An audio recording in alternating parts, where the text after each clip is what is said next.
Hi everyone and welcome. You are watching the Mortal Kombat 11 Pro Competition and this is going to, as always, seeing as we're here, Shav, the Intercontinental Combat section. So it's been already, this Pro Competition is in full swing. And as always, it is presented by PS4. PS4 Tournaments has been a really, really good system, I think, for the Mortal Kombat community. We've had the Pro Competition, which is now in full swing, but the Open Series, which has been going on for, believe it or not, about 9 months now on official broadcasts. Everything is done through the system, it's done through the PS4, and it literally could not be easier to jump into the world of competitive Mortal Kombat 11, especially in this forever ongoing online realm. You can see the link right there, compete.playstation.com. That is the competition center as a one-stop shop for both the Open Series and the Pro Competition that covers kind of a wide variety of different regions and sub-regions. But Shav, run me through what today's all about and up soon, the bracket for today's action. Okay, Ketchup. Well, the first things first is we have a stacked bracket full of really strong competition from the eastern quadrant of the European region. We got a bunch of CIS players over here, and obviously we can see a couple Greek flags and a Turkish flag as well, representing their own nations too.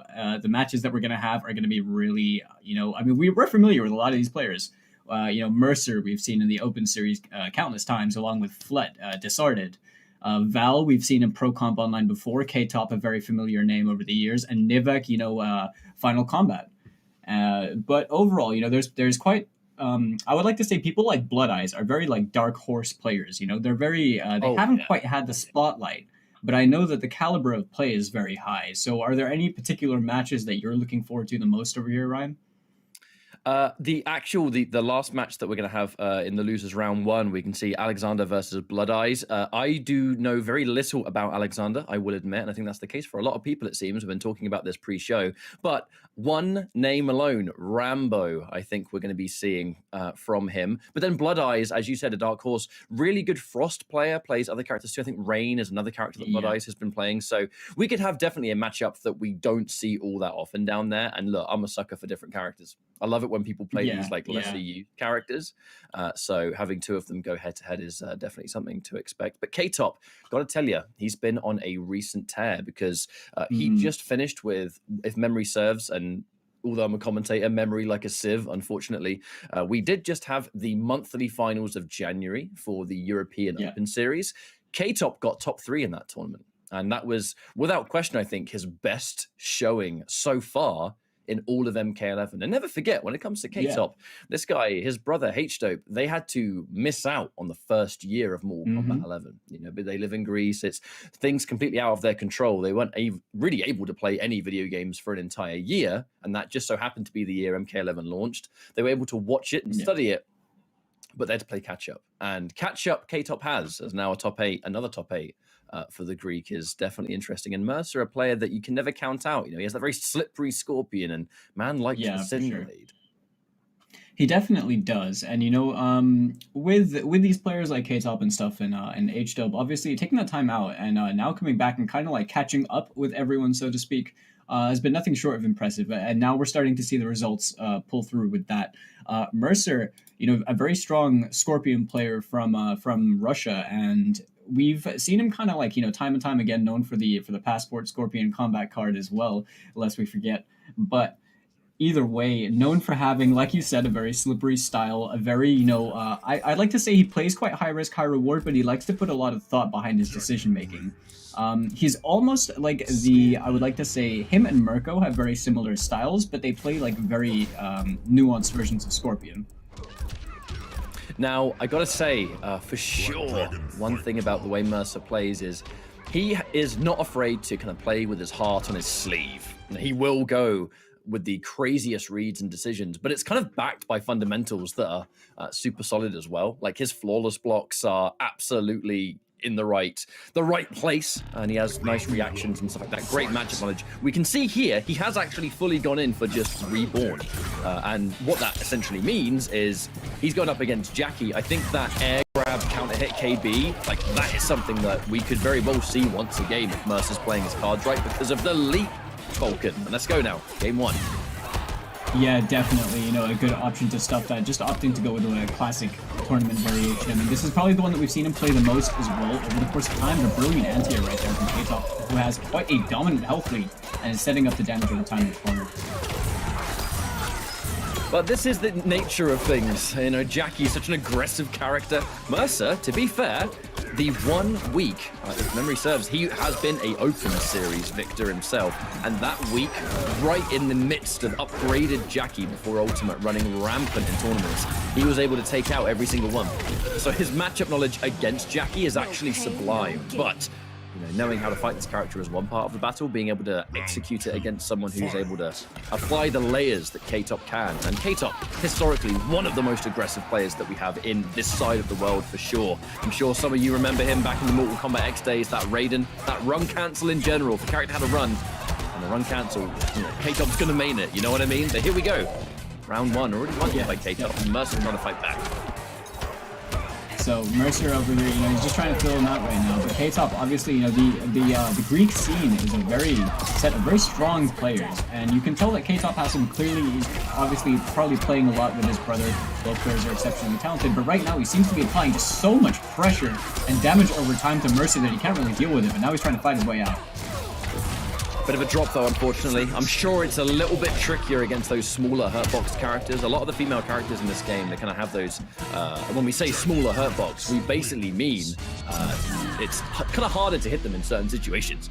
And you know, a lot of the male characters are a little bit larger, which basically means that combos are a bit more universal, right? Then you get large characters like Shao Kahn, Kotal Kahn, then it's a lot easier. But those like combos, I was going to go Scorpion combos, where he gets that kind of teleport, the forward 3, the kind of micro dash into 1-1. Mercer's really good with that, but he does tend to struggle a little bit when he fights Jackie with it, and I think it's because she's a bit shorter. Yeah, you know, it's not just I feel like, yeah, the small hurtbox is a part of it, but there's also the fact that, like, Jackie's buttons can be, you know, there's the forward 3 you have to worry about. Essentially, it's like Mercer is near enough giving up his turn with every stagger, unless he makes the right call out. Whereas K-Top kind of has a bit more freedom in that sense, given the fact he has leap and he's got grenade launcher, making it harder just generally to get, you know, for Mercer to try and just get him off him. Round 1. I mean, I think as well, a major thing that we need to talk about there is just the fact that Jackie, it's not so obvious, is it, when it is your turn to press? And that is the next layer, something Mercer loves to do, the raw teleport to interrupt Shrapnel Blast, kind of trip guarding Jackie on the way down. K-Top goes for the double blast, he's going to get a full punish. Speaking of which, there's the 1-1, full combo again, and now we're getting the 1-1 into the big ender. 28%, not too shabby, and K-Top definitely expecting a forward 3 stagger there, eating the counter hit for breakfast, and a full combo in a good situation now. Ooh, whipping the air grab. I wonder if we're going to see that air grab coming out eventually. Things are really working out for Mercer right now, as he does have to health lead. He's going to have to watch out for that fatal blow, but one more hit, and it's pretty much going to guarantee the round over here. I'm not sure if this throw is going to kill, even with 950 HP. Didn't. Oh, Mercer! Somehow, that was a very unusual situation. He goes for that kind of meaty jump and K-Top with the wake-up jump. It feels like Mercer had a million years to react to that jump in. He just mustn't have believed that was going to be an Oh no! My goodness. The dash punch! Oh, not well, like this, Falcon. Round 2.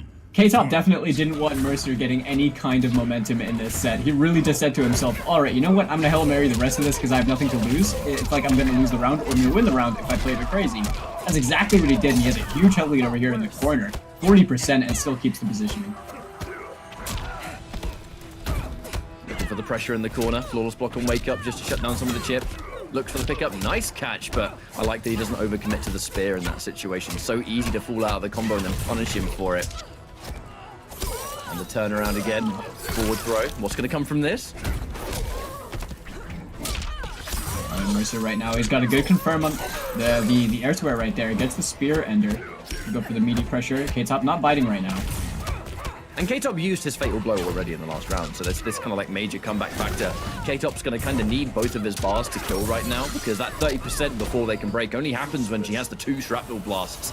Just like that, Mercer able to get a game on the board. Very important here. You can't really let a character like Jackie start running away with all that momentum. There's that forward 3. The immediate confirm now. No meter to amplify it and go for the 2-1-2, so we're gonna have to leave it as is, but it doesn't matter, because here comes K-Top. Oh, guns blazing. And because that teleport I'm cancel, not Falcon, sure. no breaker. I think that down 3 might have been an attempt to low profile the grenade launcher, but I'm not sure it works on that. It might work on shrapnel, but an interesting bit of tech right there. Either way, right now, K-Top has the back throw Oki to work with, has health lead as well to work with, still on just over 100. And Mercer trying to find the opening hit. He's been confirming hits very well, but right now just finding the hit seems to be the hard part. It's a scary thing that you have to kind of accept here. You're in a position where Jackie hits that instant jump and then the shrapnel blast comes out. You just want to press, and that's the trap, right? That's the trick. Oh, by the way, that's it. Button, spear. We don't even need it, and we'll do Fatal Blow just for good measure. Just to put a little bit of an exclamation point on the end of this match, I reckon. Oh, yeah. Yeah. You got it. I mean, that spear is such a finicky thing to get hit by. I feel like it's one of those online special moves, where it's like it just kind of catches you, like moving or something like that. But that was a really well placed, just well timed spear in general for Mercer. Obviously, getting a huge reward, finding himself the game. But yeah, honestly, that kind of felt a bit more like he was fighting back. He was finding his own ground in that sense. It definitely wasn't as dominant as the game we saw before, even if he had lost that. Now, as we go into our next matchup, the important thing for Mercer, just being able to stabilize, really. And it's being able to display kind of fearlessness. You know what I mean? It's really just, against Jackie, you can't really freeze up. You can't be a little bit too timid to fight back or press buttons. The big thing is interrupting. When she gets point blank and she starts to do the shrapnel blasts, she starts to spend different areas of meter. There is always mix-ups there. There's no kind of one-size-fits-all answer. But you've got to be prepared for it, and you've got to be prepared to react. And that's one thing Mercer will always do. Yeah, for sure. But over here, it's really just kind of... We're at 1 game apiece right now. There's a good challenge from K-Top right here. Now, K-Top's been doing a lot of, just single buttons, and then he's just throwing out the pokes as well, but challenged straight away by the Amplified Teleport. But it's really important to start things off now. K-Top able to definitely more than stabilize. And there's that just absolute classic trick once again, the jump into shrapnel blast. I want you to press, and Mercer says, nah, mate, I've seen that one before. Lovely! Classic Scorpion anti-air, to be honest. You jump in, I teleport, I get full corner combo. And now look at the momentum from the Russian Scorpion Falcon. Looking well good.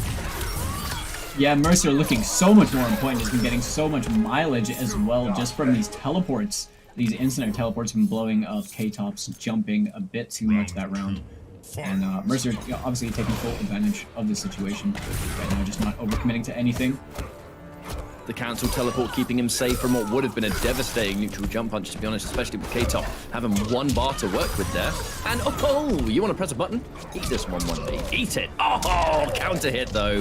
Now does Mercer break? Yes, he does. Saves a bunch of damage. 30% still good, though. One of the underrated parts of this variation of Jackie Falcon really is the fact that by the time you get to break, you've already taken about 30%. Speaking of break, nothing available for K-Top and a full combo now. Mercer, big damage. Oh, wow, instant jump in. All right, let's go. We're seeing it again right here. He just knows that Mercer is going to try and go for a safe jump or something like that. And just kind of calling that out, but the bluff right there, the shimmy back, whip punish for the forward jump into the fatal blow, and that should be the round for K-Top right here.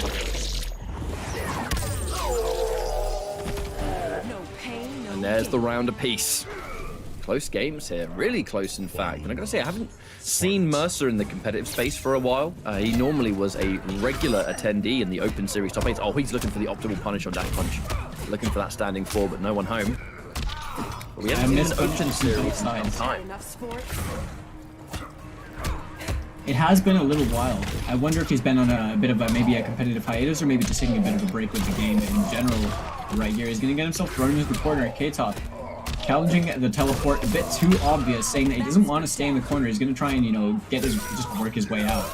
And K-Top trying to find any advantage he can. Going to have to deal with the forward throw Oki over here. Oh, now, I've got to say, we haven't seen many back threes from Mercer, and that's pretty surprising because he is the back 3 master. Always knows when to use it, and I'm kind of surprised he hasn't been using it much in this set, but oh well! Here comes the jump in from K-Top. And that's going to be all it another was win here. it was just one touch from K-Top into so much unbreakable damage. I mean, by the time that he broke, he'd already taken 38% of his life. So by that point, it was kind of just like a Murder She Wrote situation. But, you know, Mercer has been inching his way back, even in the games that, you know, now in this game that K-Top has won. It just seems like the damage over time, the general application, so like per successful hit, K-Top is getting a lot more reward out of it. And Mercer might be playing into his hands just a little bit too much with these kind of obvious teleports, but you know, thankfully K-Top's not getting much out of it. Now this is the next element. We haven't touched on this. So Mercer has always had a kind of pocket Cetrion before Ultimate, but it was mostly the Born Again we saw from Mercer when the chips were down. Obviously, Cetrion has a, you know, I think no pun intended, ultimate variation right now, which is this teleport, earthquake, and the winds. These combined makes anyone that could play Cetrion before just much better now. And it's a really good character to have in your back pocket. Clearly Mercer does, and he thinks it might give him a bit of an edge here in this matchup. We'll see if it pays off, Falcon. He's going to do what he's got to do. And right here, definitely a very strong Cetrion variation, but K-Top stealing a bit of a health lead right now. Finds another hit. The breaker not on the side of Mercer. He's going to take a lot of damage to get himself knocked down in the corner. 34% holding the bus frames. Tried to challenge. Not going to work out. And the overhead check. K-Top destroying him in that round. Flawless on Cetrion is not something you see on every day. Absolute annihilation, Falcon. And with it being match point now for K-Top, Jackie, it fits him like a glove because he has always been, like I said earlier today, one of the most aggressive players in the European community. And look, if you have that game plan from MKX and you play MK11, Jackie is a really good pick for that because she has the depth, the layers, the fact that she's always point blank right in your face. And the second you start adapting to one part of the game plan, you have options to change it up and keep that onslaught going, right? And not a lot of characters on offense have that kind of tool here, but Jackie does. It's a great pick for K-Top, but now, having to make a little bit of a comeback with that fatal blow in play, it's absolutely possible. Yeah, very true, but a clean anti-air gets the restand, not enough damage to kill though, unfortunately, but the down forward one going to close things out. Mercer tying up the rounds for himself, trying to stop K-Top from taking this set and advancing on in winners. We're getting a good look at what's basically the top two of the tier list right now. I'll tell you what, there's an absolute fair argument for Jackie and Cetron being the two best characters in the game. The order of which, I mean, that's entirely up to you, but Mercer going in with the Cetrion for the options, right? Having this kind of keep away tool when available. The wins to catch and to restand. Never forget it restands them. In fact, he amplified it. That's plus 10 on hit. So he gets plenty of options after it too. Now K-Top, flawless block on the jump in, but he has well over half of the work to do, and these down twos are working out wonders. K-Top, is this going to work out? The flawless block, that is completely messing up his jump in timing, and he gets the win! All right, game 5, let's go. Mercer just, honestly, he just kept catching K-Top, being way too antsy right there. He was just being, you know, fishing for the hit a bit too hard, challenging in a lot of times where he was minus, and then there were points where he was just jumping a bit too sporadically. And I think it really all started from that one leap that got stuffed by the Amplified Deadly Winds. And then from there, it was really Mercer's round. But now we are tied to the piece. Indeed. There were a few jump-ins there in the final round, wasn't there, where there was no up 2 or anything, but the flawless block to kind of mess with the frames of the jump-in. That's a situation where you jump in, you try and press a button. The second it gets flawless blocked, like nothing comes out, and you get totally kind of mixed up on your own offense. It's a really awkward situation to be in, isn't it? You're really just mitigating the offense, like the offensive advantage of the Jackie player, aren't you? Or the aggressor in this context. But final game over here, I do think that was kind of like anyone's game, but at the end, Mercer just seemed like completely in control. So if we're not seeing K-Top kind of slow things down and be like maybe a bit less fidgety, a bit less antsy, then Mercer might just walk all over him. Yep, K-Top can't get too frustrated here. Because Cetrion, she is a character that absolutely wants you to get frustrated. I'm pretty sure, though, the best Cetrion in this part of the world over tournaments, right? Astamata, K-Top, to get that top 3 finish in the latest monthly finals of Open Series, had to 3-0 Astamata in the losers bracket. So this is a matchup that he knows. It's just, you know, Mercer getting that win. But I'm not going to say that K-Top's going to get surprised by any of this because I'm sure he knows what's going on. And may this be the best man win of the game 5.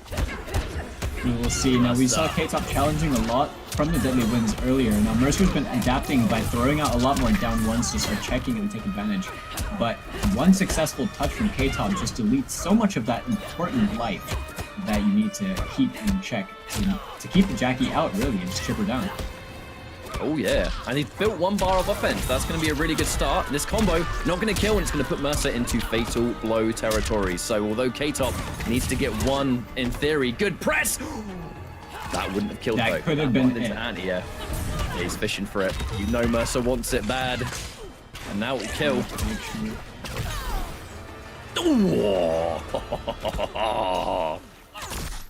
Yeah, once again, just teleporting himself out the corner, knowing that, you know, in that situation, it was chip death. Just play the rest of the screen, get yourself into a favorable position for the next round, because you still have that at least to work with. But the dash punch KB destroying the bridge of the nose of Cetrion. K-Top right now has used that. He still has a 3-3 KB as well, but Mercer just trying to keep him out. Really well placed lead. That punished as well. Threading the needle in between Earthquake and really punishing Mercer, who is in a really not so good situation. Was back to the corner, now put straight back in there. The damage over time is constantly adding up, as is the chip of this relentless offensive Jackie. And with the way things are going, K-Top looking like he's going to take it, and he will. So it's K-Top with a winners finals. Minimum top 3 finish here for the Greek player, who has had quite a return, Falcon. Like I said, this guy had to take a whole year out of the first year of MK, coming back in with a good set of characters. You know, he plays the Fujin, he plays Jackie, he plays Jade, and the Jackie definitely putting in the most work for him. Well done. Yeah. Honestly, just like we've seen pretty much over the years with K-Top, very, very aggressive gameplay. We're seeing a lot of challenging, a lot of jumping, a lot of different.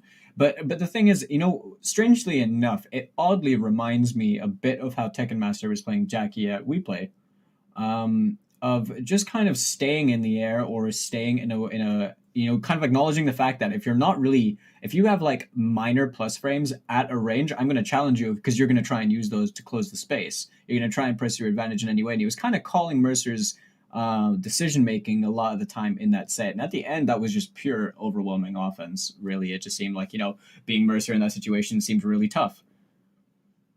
So our next matchup, which I'm really excited for, always, is an opportunity to see Flet versus Desarted. These are two players that, if you do watch the Open Series, you are more than familiar with these two fine gentlemen, but also that Desarted is of the newer generation. Believe it or not, this is actually Desarted's first Mortal Kombat as well, I'm pretty sure. This was either Desarted's first Mortal Kombat or it was his first competitive game. So there's a lot of different crazy things to get involved in, I think, in such a short space of time. But Falcon, what we're doing right now is the intercontinental combat portion of what is the overarching pro competition. You can see on your screens right now the sub-regions between Liga Latina, North American League, and Intercontinental. So, for example, we're doing the Europe East right now. After this top 8, we'll be taking a bit of a break and jumping into Europe West to finish the day's action. And all the instructions that you could need really can be found in this graphic. And if you are one of these regions or sub-regions, get involved. You go to compete.playstation.com. You can compete with the best players in the world, and it gets you a great opportunity to just grow as a player. Yeah, definitely. Great experience, and obviously free to enter and completely accessible by pretty much anyone from the comfort of their own home using the console that they play on. So really, it's just a great way because obviously, you know, there's kind of only something to gain from this respect. I mean, both these players we've been seeing in the online environments, Flet from before in previous NRS titles, Desarted mainly making a name for himself in this game because, as mentioned before, his first Mortal Kombat game. And he's been showing time and time again that he's been progressively leveling up. We saw him do Destruction last time we were here in the IKK for EU East. But we never saw this matchup in particular. I think this is the first time we're seeing... we didn't see Flet last week, is what I mean to say. Catch up. Rocking the best Sub-Zero skin, as we see. Like your but Flet has been rocking a lot of Sub-Zero since Ultimate. Likes to use the Rising Ice and the Shang Tsung. For those that haven't seen Desarted before, this guy is not your kind of conventional Shang Tsung. He doesn't really like using the ground eruption. But he's entirely built and based around that kind of brawl style of Shang Tsung. Speaking of which, the Ermac lift, his miracle move. This is without question his favorite ability that Shang Tsung has. And he's a jumper. He's a confessed. I jump around a lot because he's got the option select of Ermac select. And he's very frustrating to deal with, and he has a lot of success. It's very true. You know, this variation specifically is just good for how Disarded wants to play Mortal Kombat. It basically just enables him to highlight his strengths a lot better. Flet, with a few unconventional approaches to his offense, finds the forward 2 into the ice ball, and it end with the back 1 restand, just pressing a lot of buttons right here, staggering on Disarded. There's the down 4. He's really fishing for it. Wait a minute. He's got Fatal Blow. Oh, and he's dead for sure. Oh, no. Yep, ketchup broke. Away. He did. He got really greedy during that. I'm not sure. That was pretty much a guaranteed fatal blow over there. I think Disarded would have been a fool if he hadn't spent it. But right there, maximizing his reward and getting the round for himself with only 1 health. What a turnaround. Now, I think the names might be the wrong way around, though. Yeah, they are. I just Shang realized Tsung that. just won the game. Flet doesn't play Shang Tsung, let me tell you. But now, a full combo again. And this time, hey, there we go. Cheers, guys. Thank you very much. But now we go in, plus frames established, and the backup. Now, this is the next layer. You block that forward 2, 4-2 outside of the corner. A lot of players, there is that kind of guessing game of what comes after it, because it's not always guaranteed to be Shang Tsung's option. Back up and whiff punish him. Just part of the layers. Disarded definitely didn't believe that jump in to connect, but speaking of jump ins, one right there for himself, gets the first game. Flet seemed a little bit, I want to say, disoriented during that game. It seemed like he had, you know, a good start in the beginning, but he had his breakaway blown up by the fatal blow, and then after that, couldn't stop Disarded or really just get him off him. Flet can often in tournament be a bit of a slow starter. That's one of the things, is that his fundamentals are through the roof. It's why Johnny Cage in particular has been a really good pick for him for so long. But he does kind of tend to have those first few games where it just takes him a little bit of time to get that gear rolling, you know. But once he's there, he's well on his way. And he has been playing, like I said, a lot of Sub-Zero. The Rising Ice is a big part of his game plan too. So it has been, usually anyway. The Rising Ice for the giant damage payout, the Deep Freeze, just making a lot of difference anyway. Let's take a look at his Sub-Zero variation. He still has got Deep Freeze and Rising Ice. He doesn't really care so much about the safety of Creeping Ice. He wants combos, he wants damage, and he wants that classic Sub-Zero MK11 mix. Well, I suppose you can just, you could argue that forward 2 is just safe as a stagger alone, and then just forward 2 Rising Ice is just, you know, taking the risk anyway for the max damage cash out. But it really favors the damage over here. So, finding that first hit, confirming right here into the Ice Ball, we should maybe see a fair bit of damage. And we dropped it a little bit early, didn't believe in the final hit. Speaking of, another combo drop. This is really unfortunate for Flet. Oh god, the wake up uppercut. And this is going to be big damage. When you've got Ermac and a down 2, you're looking at 40% for that crushing blow. The back 1 stagger. Oh dear, that's another confirmation. And really, yeah, Flet can't do much about that. The standing 1 to check. And now the corpse drop. So good. And Disarded able to get another round on the board. His style of Shang Tsung can be very overwhelming. He always seems to jump at just the right time. And even then, just his whiff punishes of Ermac lift, whatever it is, so insane. And there it is, that jump kick option select, I tell you, every time he's going to do that. Yeah, definitely getting so much mileage off of the jump kicks. And now that he's been getting so much reward off of the jump kicks, you can see him starting to use jump punches as well, because he knows Flet's starting to respect the jump ins. And he's trying to just, you know, apply the pressure, really. Flet seems to have a hard time of just keeping him grounded, but that was a poor dial-in right there. Didn't want to go for the confirm, didn't believe in it. And right there, wake up Ice Ball. Ice Ball? I mean, surely he's getting some extra input errors, Chef. Surely. I think so. I mean, I can't understand, because Zup doesn't have a forward 1, so I'm confused. Again, just committing. Well, Flet. It's not his day so far, Falcon. It really, really isn't. Everything is falling to pieces. Hopefully, he can get it together. Because he has got the safety of winners bracket. Let's not forget. He is one of our 4 players that was here from winners, so he will be playing a little bit later on. But a couple of things I want to cover. You know, because I've always got one eye on the chat room, you know, and I do see people saying about mentioning some of the combos. that we're seeing from Desarted.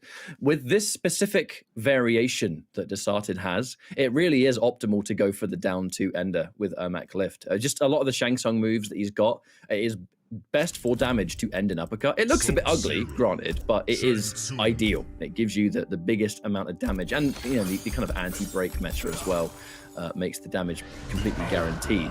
Additionally, the variation he's taken, I like watching this with Desarted now, Falcon, because he used to play Soul Eater. He was a Soul Eater specialist. Yeah. And now he's given himself the 3 morphs he wants, and he leaves out the super kick because he doesn't want it, doesn't really need it. And in doing this, he keeps the corpse drop, which is really, really important for the full screen game. So this is basically Desarted Plus in Ultimate. Yeah, he's essentially just got a more refined version of the variation that he once was playing. And right there, a huge OS as well.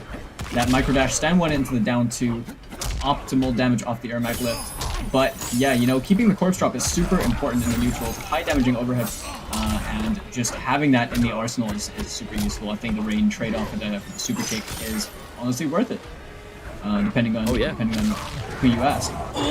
That standing 3 whiff punish again, crispy as always. And even if they break, he's just looking for it. And that back one mix, no mix needed. He's like one of the best players I see at using some of these tools that Shang has. I've never seen a Shang confirm, or rather land as many jump kicks into the OS Ermac Lift as much as Desarted at this point. I think this is special. And using stand 3 Asking you shall receive. Asking you shall receive, Falcon. That's all that one is. Now Desarted the forward throw. Less for the damage. He doesn't even need the heals at this point. And for Flet, oh good lord. If he gets hit in the corner now, he is done. Oh dear. Wait a minute. Now he's going to survive barely. But barely. The forward 2. Okay. Right. This is Mix potential. for his life. Oh. I feel like if I were Flet, it would it not have been the right call to just constantly go for the resets and then end in the fatal blow, because he might be in a bit of a sticky situation here. He's taking some damage, but now he's just choosing to play too respectfully. That was, I think, Falcon, one of the most disastrous sets that Flet has ever had in Mortal Kombat 11. Just nothing worked out. I don't know whether he was flustered, maybe he was frustrated perhaps, but the mist confirms, the dropped combos, the complete input errors, like Wake Up Ice Ball the last game before it, and now, even the questionable decision to go straight into the fatal blow. With other characters that have like slow fatal blows, maybe that's a way to get some momentum, but with Sub-Zero, he wants to keep that kind of restand situation and mix, fatal blow ends the round. Nothing really worked out, and Desarted was playing the way we know, and that's a bad combination if you're Flet. No wonder a 3-0 happened there, but hopefully he can pick it up in losers. I think so too, and it wouldn't surprise me if we're seeing him kind of like opt for a more comfortable pick, maybe playing Johnny a bit more. To be honest, I can understand why you would want to play Sub-Zero against Shang. I know that he has been putting time into Sub-Zero, but I can't really imagine that being too fun had you have been Johnny anyway. It kind of feels like you may be able to get a bit more reward out of playing a high octane, high damaging Sub-Zero variation. But we are going to see him in losers. That isn't the end of the road for Flet this week, but Desarted is going to be sitting comfortably in winners finals to take on K-Top later on. So if I'm correct, we should be jumping into our next round of losers up next, which gives us Nivek versus Val, which is going to be a real interesting one. And then we have the Blood Eyes versus Alexander, which I'm really, really, really excited to see how that one goes for the characters that we're going to see. But then Nivek and Val is going to be our next matchup. On that note, Falcon, before we set this one up, run us through one of the main partners here for Pro Competition, Astro. That I shall catch up. The official audio partner, Astro Gaming. Want to give a huge shout out and thanks to Astro, the official audio partner of the Mortal Kombat 11 Pro Competition. All the caster audio is provided by Astro for the entirety of the season. Please visit astrogaming.com to find out more information on all their officially licensed PlayStation audio products available now. So, Nivek and Val. Nivek is a player that has been there, done that in the competitive space of Mortal Kombat across many years. I mean, we're nearly in spring now, for crying out loud. We're dawning on the 10th anniversary of Mortal Kombat 9, which was Nivek's first dive into competitive Mortal Kombat, like many of us, myself included. And that with it brings so much experience. If in Nivek's shoes, he never stopped competing, and that's a dangerous combo. And not just that, but his high-level expertise in various different titles as well. You know, with fighting games, he has a lot of tournament experience. I want to say, not just with NRS games, but generally speaking, competitively in his competitive gaming career over the course of time, he has a lot of experience in kind of just dealing with various different opponents in various different ways. I've seen him come over to the UK to win games in a different fighter and stuff like that against solid, really strong high-level UK competition. And obviously, we've seen him, completely turn things around with a very surprising, I want to say, upset at DreamHack last time with IKK to make it into Final Combat. Oh yeah, because he was bottom seed of that tournament. But he really, really, really was. Now, one thing that's definitely different here is that he has been playing Sub-Zero. We knew him as Jackie for a very long time, but he has been playing a bit more Sub-Zero recently. For Sub-Zero, very, very powerful in the Ultimate era because of his different customs you can take. And Val, we haven't touched on too much, but fantastic Sindel player who won the first of the Intercontinental qualifiers, in fact. Haven't seen him too much since then, but I mean, a real master of the character, I think. A lot of different variations covered. Now, this is going to be a very, a matchup that seems to be dictated by how much bar Nivek has with that screen. Chewing through the ice ball. Val going to cash out and some big damage here. Goes for the cancel at the end. Nivek getting shimmied by that forward 4. And that low star screamer going to be really useful. I mean, the deep freeze able to crush a lot of things, but oh my god, Nivek just lets it rip. Surely not again. I highly respect the star screamer. Yeah, exactly. The threat of the Star Screamer is so, ever looming that I'm surprised he's doing it. But I think he's baiting Val right now with his movements, trying to get him to use the bar. Right now he's not overcommitting, might go for an empty jump slide. That was good. I like that. Wait for the jump in. One hit of last breath is left. That forward 4 is going to crush it. Guaranteed. And here comes Val with 1 round on the board.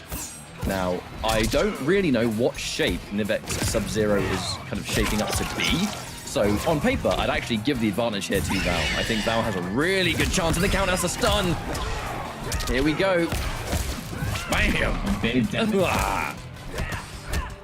335 right now, getting us back off some space. Good block. Middle by Nivek as well. One in that corner position. Being spent. Anti-air Star Screamer. What is this? MK9. Oh no, the active frames. She's in the air, so we can't grab her. And the forward 2 already prepared. And there's a 1-1-2 knockdown. Val so close to getting this, but can Nivek make this freeze? Oh, he didn't believe. Oh my goodness. No, the drop. Oh. Back one. I think maybe he had the right idea, but maybe just not fast enough. I'm not even sure if that was the right normal. Val seeing that he was in recovery, using the up 3 to close out the game for himself. That's something I really liked that Val did over there, was that he wasn't overextending when he had a significant health lead. After Nivek kind of, did a Hail Mary forward 2 into slide for the corner, and potentially for the KB over there, the moment Val blocked that, it was really like, he had so much of a health lead that he was just waiting for Nivek to do things. The EX Ice Ball wasn't threatening because he had no intention of throwing Star Screamer, and he just kind of waited. And Nivek obviously was trying to kind of commit to a bit more, trying to stagger on him, trying to get in his head a little bit to try and steal the round away, but didn't quite work out for him. Now, he's definitely checking his controls, because I highly doubt he's going to pick Robocop. I've never seen him pick Robocop, although part of me would like to see it. He has the Sector, not Sector. 1050 HP, baby. I had loads of people tell me, why don't you play that Robocop? I'm like, because he's not Sector. He looks like him, but he's not. Sector doesn't do those things. He's a phony. He is his own legendary character, is Robocop. It's still kind of weird even talking about that. Now, Khan, there's one thing about the character which we need to mention is that the recent patch, I kind of considered it more of a hotfix than a patch, because there really weren't many changes. In those changes, though, Khan, 1050 health, down from 1100, and then also he has no restrictions on his totem combinations. Now, I don't think players are really using it much, because the totems that have become more available, they are the ones with the slower startup, but it's a thing now, so maybe one day we'll see it. Now, something I really want to touch on is the fact that I know Nivek and Quark are friends, and Quark has a very, very good Kodo Khan. I wonder if potentially there might have been a bit, a bit of guidance in learning the character and finding an efficient way to play him very well. because I haven't personally seen Nivek play Kombat before. I've seen it once, and it wasn't too bad. It was definitely still, though, I think, a diamond in the rough. It was a work in progress. Now, one thing you're always going to have is that burst damage, the knockdown into the damage totem. We're seeing a very conventional Khan, and he lets the unsafe flow rip. There's the armor break, though. Oh, God. You're put back into the corner, and your meter's gone for the breakaway. Thanks very much for that, mate. There's confirmed, though. Can't cut. And a full combo. Doesn't want to overcomplicate. We're just going to get that forward one. Nice. The damage alone, so good. Oh! Just from that confirm, he's going to find the ending damage right there. He's going to get the round for himself. Now, Nivek, you know, playing I want to say this variation is, it seems quite fine-tuned for how Nivek wants to play. I'm surprised he didn't opt for the Jaguar, but I guess he's just comfortable playing around, you know, forward 2, command grab, and Total's general movement and folks. And Nivek definitely strikes me as a player that doesn't really play multiple variations of the character. He'll play a character, have that variation, and that will be part of the team. I don't think he plays... I've never seen him play other variations of Kotal since Ultimate, unless this one. Now he's looking for it. Ooh, that is so smart. Nivek takes the scream, knowing it's out of range, just to heal. And now, in the Sunray, looking good. Channeling his inner Mads in right there. And oh my good God, did you see that buffer? That was an insane call out right there from Val, who has a big health lead over here. He has the corner as well. Nivek getting shimmied by all these forward 4s. And eats the overhead at the end. That short hop doing wonders. Val tying the rounds up. Fight. Looking for the counter hit, as always. That meaty scream from a safe range. The forward 4 into the forward throw. Looking good for Val, who just is so insanely efficient with Sindel. Oh, he just wanted the immediate down 2. Oh, but the 1-1 breaks the up 2. Wow. You could tell Nivek was fishing for the trade combo. Yeah. Not enough to punish, but the big neutral jump right here. Val doesn't have the bar to break, only just built it back. Sure, Nivek is going to spend the bar over here, going to toss him towards the corner. Just choosing to respect the Air Banshee. I like it, just not overcommitting to any of the offense. Just play the space and have the health lead. But pick up. Val. I'll break. Oh. We are in a scary position now. Fatal blow. We are. You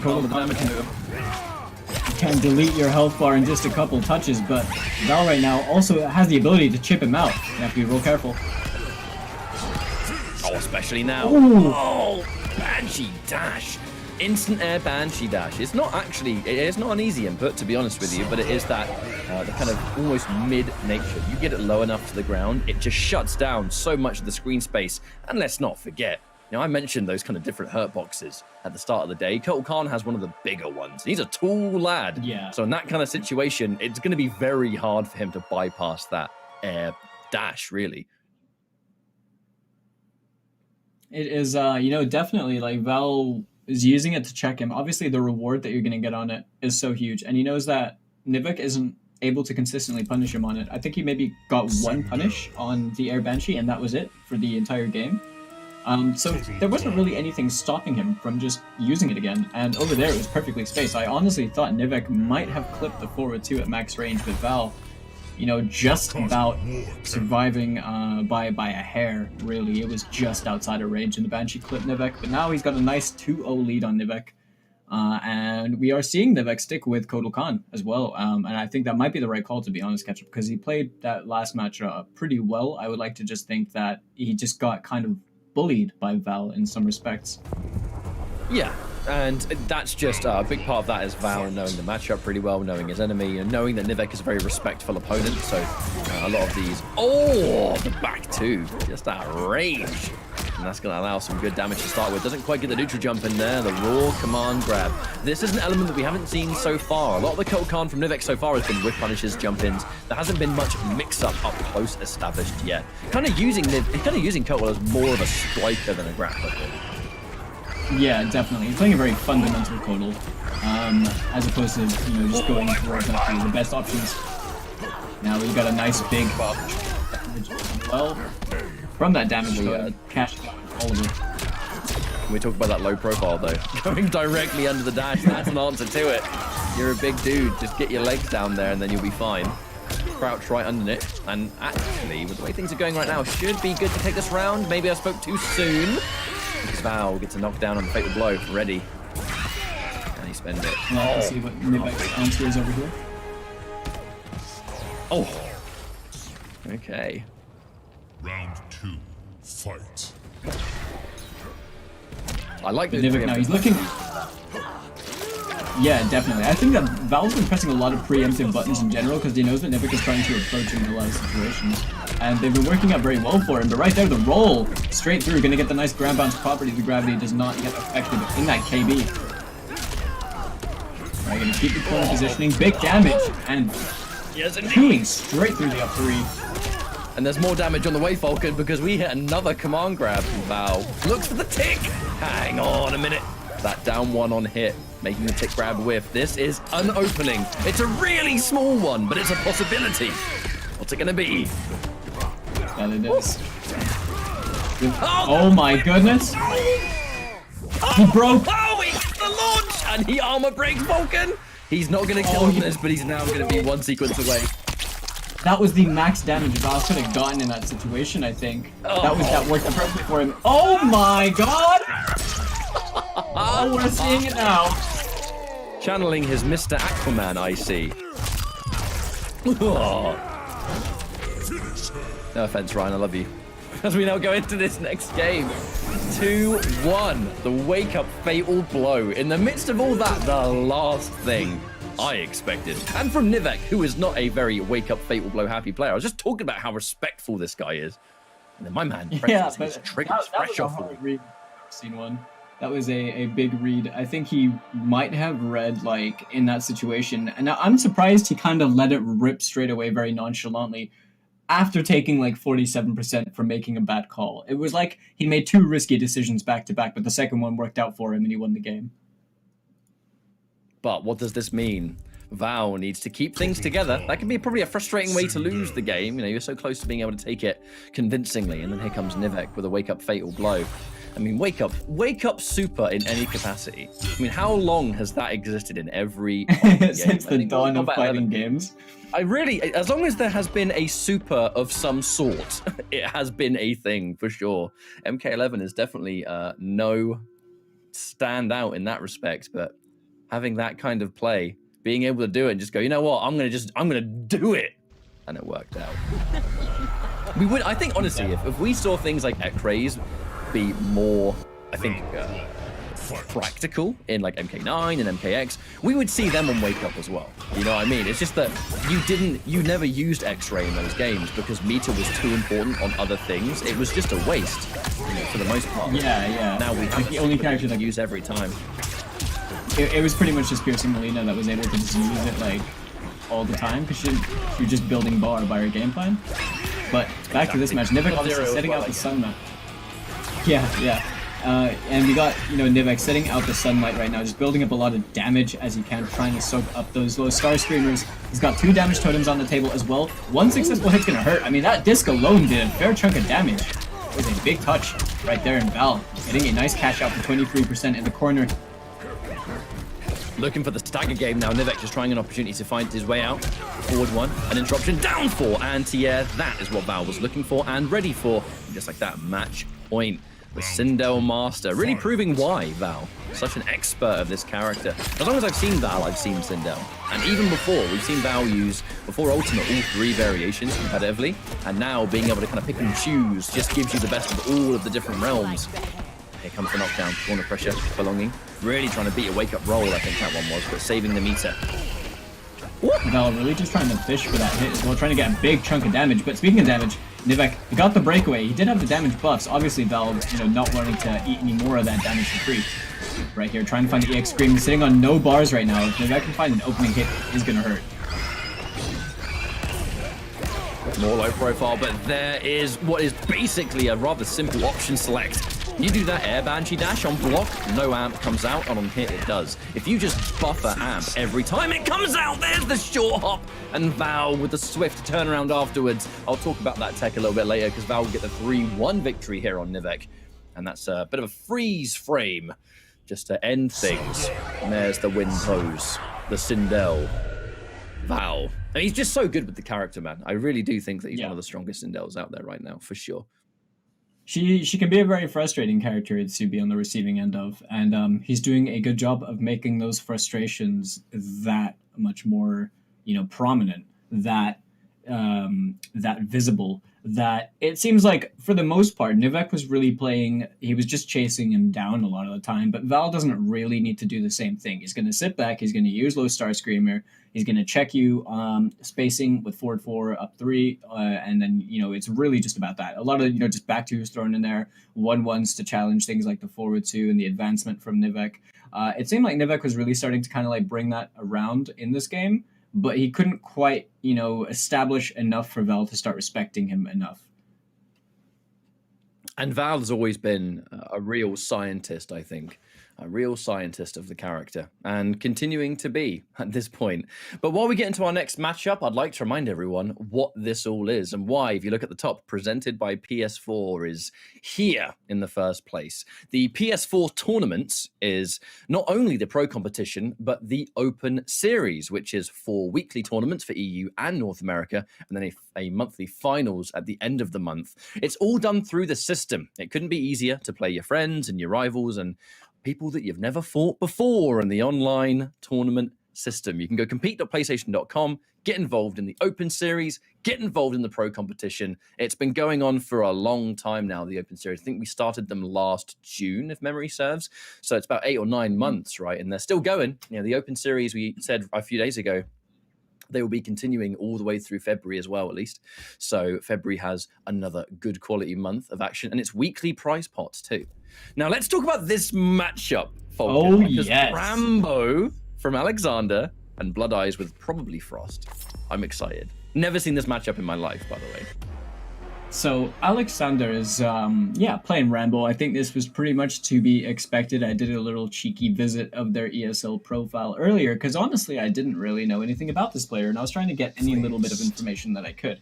The profile picture was Rambo. I think it was kind of obvious from that point that they were, going to be playing Rambo. And to be honest, maybe I want to give like a mild benefit of the doubt that this person just didn't really care enough about a character or to compete until they had a character that they liked, and maybe Rambo was that character.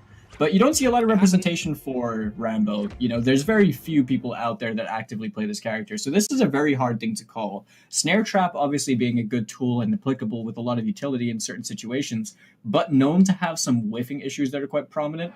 And Shoulder Roll, he's going to be rocking with that we saw Gur using at WePlay.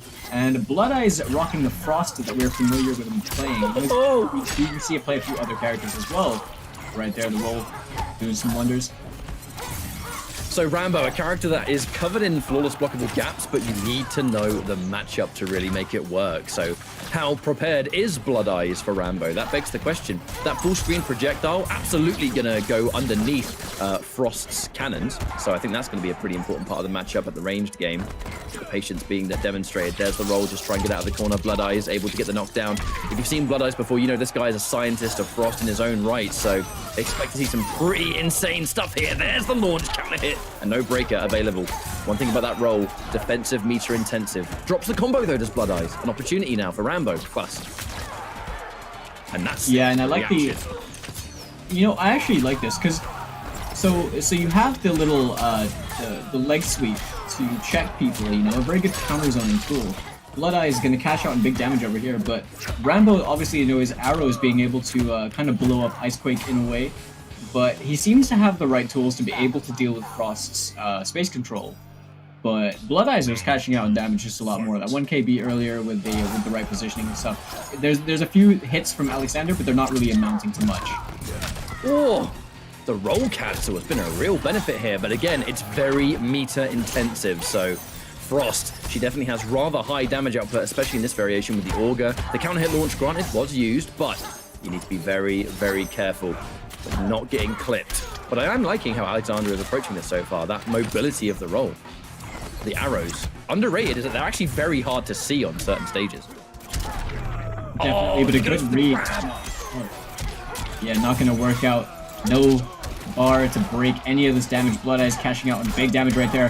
Plus frames, tries to challenge, not going to work out. That back 1-2 chewing straight through it, and Blood Eyes getting the first game on the board for himself.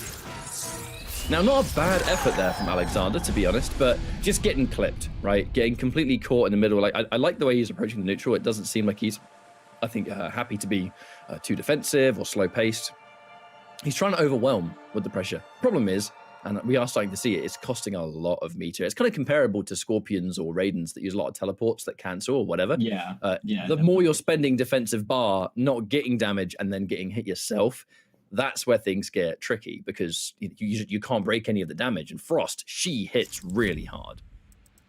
So there's a key thing that I wanted to point out. Now with Raiden, obviously, you have Storm Cell, Scorpion, you have Teleport. Now with Rambo, I didn't really see him use the Snare Trap enough, and it is a 2-slot move, so it'd be cool to see him maybe just trying to use that one a little bit more after Blood Eyes took the first game. And yeah, but potentially just seeing that Snare Trap just being used a little bit more, maybe just trying to confirm into it, because he was getting some like hits, but he was confirming into the amplified roll. He wasn't getting enough damage per, resource spent.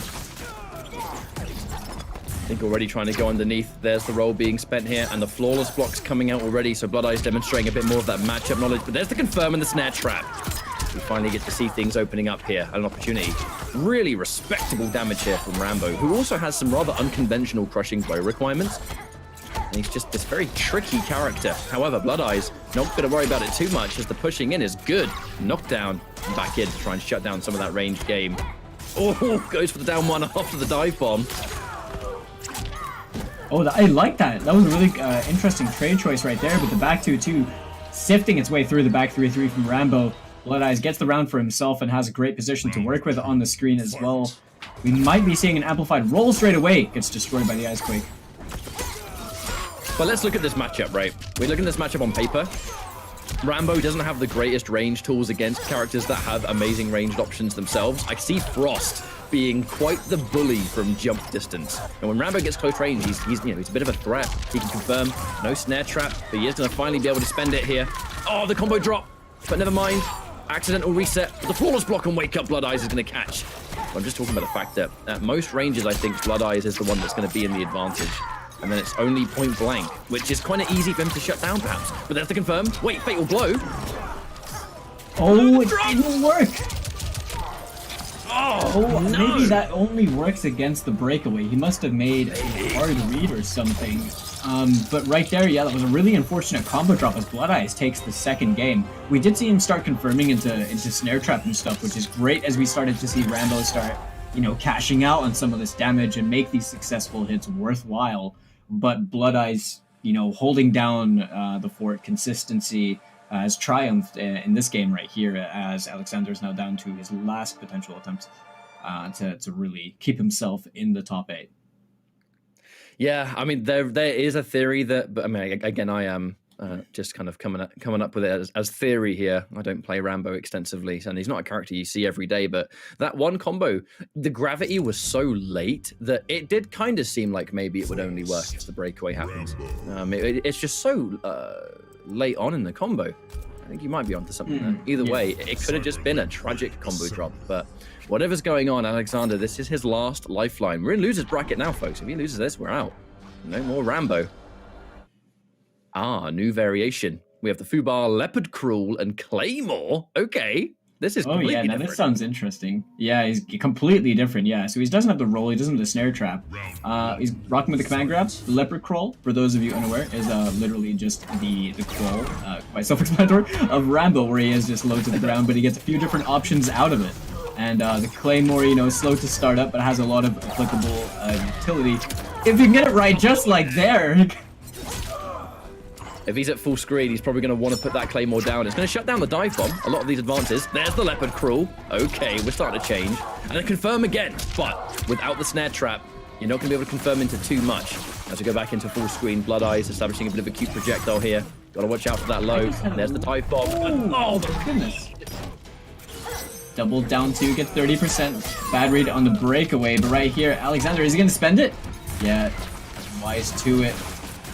So something that happened, in that last round, I saw Alexander try to throw down a Claymore when Frost did back forward 3. Now, I don't know if that was a reaction, if that was intentional or anything, but I wonder if you can low profile the first shots whilst blocking the rest. and actually set down the Claymore. I wonder if that was intentional. But there's that mix-up game really on his own offense when Blood Eyes uses a really low to the ground dive bomb. It's not really punishable. It creates this tricky mix-up where you try and grab him, he can neutral duck. You try and press a button, he can maybe answer back, whatever the case is. But unfortunately, this range game continuing to belong to Blood Eyes. Now, that's a bit of a trade to play the Claymore. It's in play, but what's it going to do? Detonates over time anyway. Not able to establish, looking for the leopard crawl. The big thing here, Blood Eyes has just been able to more than prevent that point-blank situation for Rambo. Just hasn't been able to get in and establish anything. Claymore, watch out! He got knocked into his own Claymore. He got comboed into his own Claymore! No! Rambo, should have been running sit rep pro, man. Oh, dude. Oh, no. Falcon. He got comboed into his own Claymore, and then she ice skates on you? How rude is that? Imagine if the other Claymore from before just set off while she was ice skating. What a tragic end. Oh. No, that was I guess kind of the double-edged sword nature of running Claymore, really, right? You concealed it, but then the moment that you overcommitted to the arrows, the smoke bomb zooped you right in, and then you got friendly fired by your own Claymore, which is really sad. But Blood Eyes, definitely showing off a very impressive Frost as he progresses through into the losers bracket, and unlucky to Alexander as well, who will be dropping out of this top 8. But Blood Eyes got a solid opponent to face off against next as well. Not going to be easy for him. Oh, yeah, without question. It can be a matchup to watch. I'm very excited for it. And to give Alexander the props, that looked like a really tricky matchup. It did. And I can imagine Rambo. It does seem like Rambo does have some characters that just give him a really hard time, mostly about that range. He has to be point blank to function. And Frost, she hasn't got the fastest buttons in the world. It's a trade-off for the range that she brings to the table. But that range alone gives her some matchups that she can be quite the bully. And Rambo seemingly is one of them. But it's always nice to see Rambo in tournament. Maybe next time we'll be able to see him fight someone that doesn't keep him away, Or maybe Alexander has other characters for that. Who knows? But definitely a specialist at the character. Well, either way, we had some excellent matches that we went through so far, and everything like that. We saw some great representation from a variety of different characters. And if you like your characters, you can head over to the MK11 merch store. Just head over to amazon.com/Mortal Kombat, rep your realm, and visit the Pro Competition merch store. Browse apparel featuring your region's league and favorite MK11 characters. As you can see right here, the Melina shirt looking really cool as well. And you can get them customized for your local regions as well. You don't have to have it saying North American League. If you're in, let's say Australia, you can get it customized. So it says Intercontinental. Exactly that. But on that note, we are going to cut over to a break. We will be back very shortly with more Mortal Kombat 11 action from the Europe East side in the Pro Competition Online. Hope to see you then. Peace.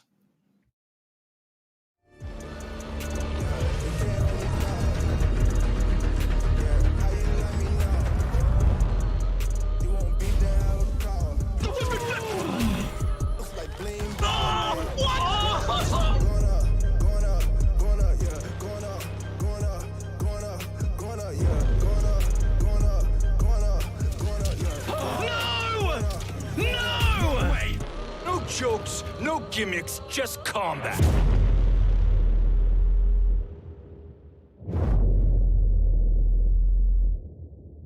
PlayStation. Looking for attention, I don't need the extra tension, cause I'm in the fourth dimension. Trap P is high in suspension. Now don't bother with the haters, cause they all be imitators. We're real life manipulators. Get it back up and see you later. I like me for me. I'ma be what I'ma be. I like me for me. I am who I wanna be. Na na na na na na na na na na. Gotta prove it to myself and nobody else. Gotta prove it to myself and nobody else. I like me for me. I'ma be what I'ma be. Prove it to myself and nobody else. Gotta prove it to myself and nobody else. Gotta prove it to myself and nobody else. Gotta prove it to myself. I like me for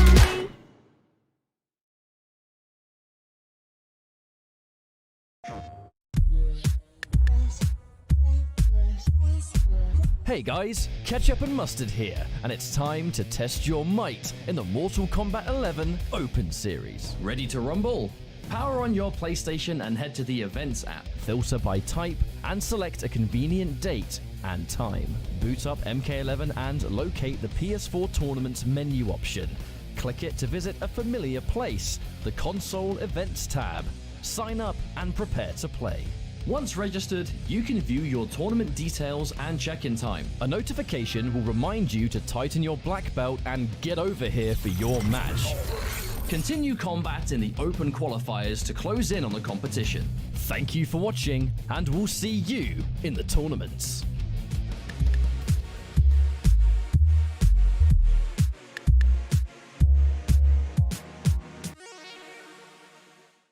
PlayStation.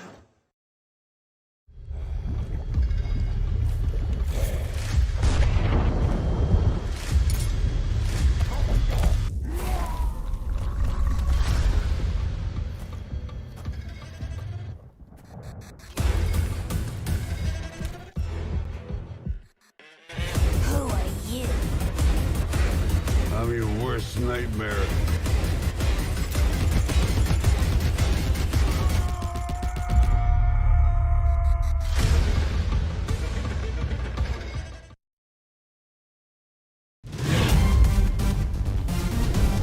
Any ring I step into is mine.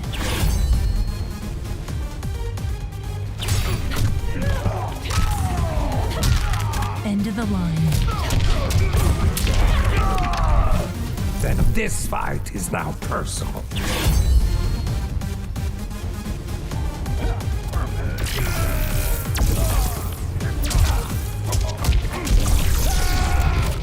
It is exhausting being so perfect.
Welcome back, everyone, to the Mortal Kombat 11 Pro Competition Intercontinental Combat. I am Mustard, joined by Falcon, and I mean, I just realized during the break that I'm pretty much wearing exactly the same thing that Ketchup is, so pretty much nothing has changed. It's exactly what we've been watching for the past hour, so let's just continue.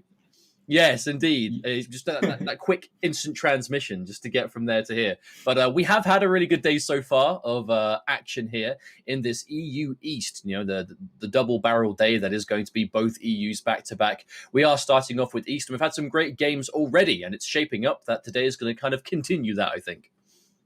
Yeah, definitely. We've had some awesome sets on our hands from before, and I'm sure that we're going to be expecting some great games soon to come. But before we can get into all that stuff, I want to quickly talk about the PS4 Tournament Open Series, the presenting partner for the Pro Competition Online.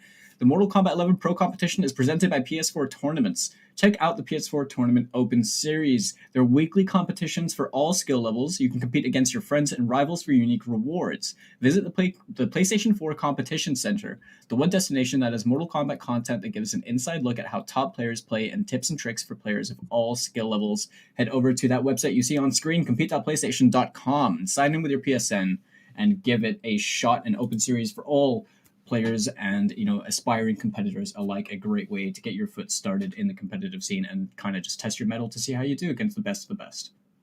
And that really is the whole point, right? Accessibility. It's free to enter, open for everyone, whether it's pro competition, whether it's open series, you know, this week in, week out ability to compete, you know, test your mettle, get some competitive experience if you're kind of looking to dip your toes in, to try, you know, tournaments for the first time. This is a year where online is pretty much going to be the norm for every fighting game, right? So if you like MK, you like the game, you want to really get that competitive step, this is a great way of doing it. And if you're already competitive, it's just a way of, you know, entering some tournaments. And you know, if you're playing the game anyway, you may as well. But we are back to the matter at hand, which is going to be Pro Competition, EU East. We are in the losers bracket still, as we have Flet versus Val in a bit of a Russian showdown. Presumably going to be Sub-Zero versus Sindel, as we do know Flet has been playing pretty much only Sub-Zero, honestly, since MK11 Ultimate became a thing. But I never can be too sure, because he was such a Johnny Cage, like, die-hard player before Ultimate that I kind of feel like he's still going to have Johnny there for some matchups, but we're not really seeing it in competitive with him, at least so far. I think for the most part, we're just seeing a character that kind of feels a bit more like they can thrive in this environment of competitive play. And obviously, you know, we've known Flet to have a very strong Johnny Cage, but before, in the set just before, now, the thing is, Val was dealing with Nivex Sub-Zero very, very well. But right here, the Air Banshee getting called out straight away by the Amplified Ice Ball. Finding a nice opening touch right here is Flet. Val gonna have to hold this damage as Flet is running with the Rising Ice as well, trying to find the shimmy with the back one, but not gonna work. Now that really is the main difference though between Flet Sub-Zero and other Sub-Zeros that we see, is Flet has a unique twist. You know, that Rising Ice and Deep Freeze together. Flet does a lot of back 1-4 enders by themselves, gives you a decent advantage, nice and close, counter hit KB, and yeah though, Val looking to get back into this one. Ooh, so much damage. And Val's execution on these screen KB combos is just nothing short of impressive. We see Val really make the most of it every time, and it's so good. It's incredibly consistent, and you know, he really cashed out on so much damage over there without having the bar. But Flet, all he needed was that one opening hit, confirm into the Ice Ball, into the Fatal Blow. This should be the round for him. A very low damage scaling Fatal Blow. But using an important resource in the first round. Yeah, this is generally just a really high damage version of Sub-Zero. You know, we're so used to seeing the Deep Freeze and the Creeping Ice for like the safety option to make the overhead more annoying, but when you've got Rising Ice and Deep Freeze, you're just doing much more damage hit for hit, and then you've got the option to cash out on even more, right? More damage on the 1-2-4 KB because Rising Ice, more damage on every hit as a general thing, right? Because damage is the name of the game, you combine that with Sub-Zero already being a very crushing blow-focused kind of, you know, 3-touch round-ending character, and it just makes that all the more scary. Whilst, you know, trading out some of the safety in the process, I suppose, but it's a lot scarier. Yeah, definitely. Val doing a good job of just chipping away at the health bar of Flet. But Flet, you know, not afraid to just dash in and check with these slides as well. Right now he has the positioning. Val's been unable to kind of work his way out of the corner, but he's not overcommitting to anything. Blocks the forward to Ice Ball. That was 1000% a reaction on the overhead. We saw Val stand up right at the last minute, and that's going to be a forward 4. No, he's being patient. And again, now that was just, that was a dedication. That is a huge part of fighting Sub-Zero, is just having that confidence. Like, sometimes, yes, players can react. We've seen Val react in this set alone. But sometimes you just have to pick. They're going to overhead because they need to bring this back, and that's the most attractive one. Boom, stand up. Round 3. Very back and forth game right now. The Banshee getting punished very, very swiftly. That's something we didn't see very much when Mimic was on was against Val, is having those Banshees consistently punished. And Flet's been pretty on the ball with that, forces the breakaway. This is a great position. If you are a Sub-Zero player, is he gonna get the pickup? Doesn't get the Rising Ice Hand. Now that, I have never seen that work, and that is far from the first time I've seen Flet attempt that. I can only imagine that at like maximum anti-air uppercut height, you do get a down 1 Rising Ice. Because I've seen Flet go for it like at least 3 times, but I've never seen it actually connect. But the fact that he keeps going for it means it must work, right? Yeah, he must believe it to work, right? So yeah, it's definitely one of those things we can assume that it does work when he practices it, but he's just letting it kind of slip through his fingers when it comes to the actual games. What's the happen this time though? So he gets a forward throw. What's the mix? Oh, no chase down. Oh, but a reversal fatal blow attempted. And a crucial protect. Flet staying alive, and there it is. Down 1 on hit, turning it into a grab. Expecting the respect. That's exactly what happened. Very close game number 1 though. It really was. It really was. I think both players kind of had like, they were cashing out on huge amounts of damage per successful touch, but they also were kind of just very, patiently blocking and outspacing each other in the neutral. Overall, Flet kind of got a lot of reward just from getting Val to break in a favorable position, really. I mean, I don't even think we didn't see a slide KB that game. We didn't really see many KBs that game, to be honest. Honestly, we don't really see slide KB much at all from Flet, and there's one main reason for that. It's because Flet prioritizes Rising Ice damage above all else. So that is definitely one approach you can take with Sub-Zero. It's definitely not kind of unanimously seen to be the best thing to do, because a lot of sub players, they'll spend bar early, get the slide KB ready, and then they'll start spending bar on the normal thing. But it really looks like Flet is so comfortable with the Rising Ice based offense, right? Whether you're getting a confirm into it for more damage, doing about mid 200s before the break happens, and then keeping your turn going.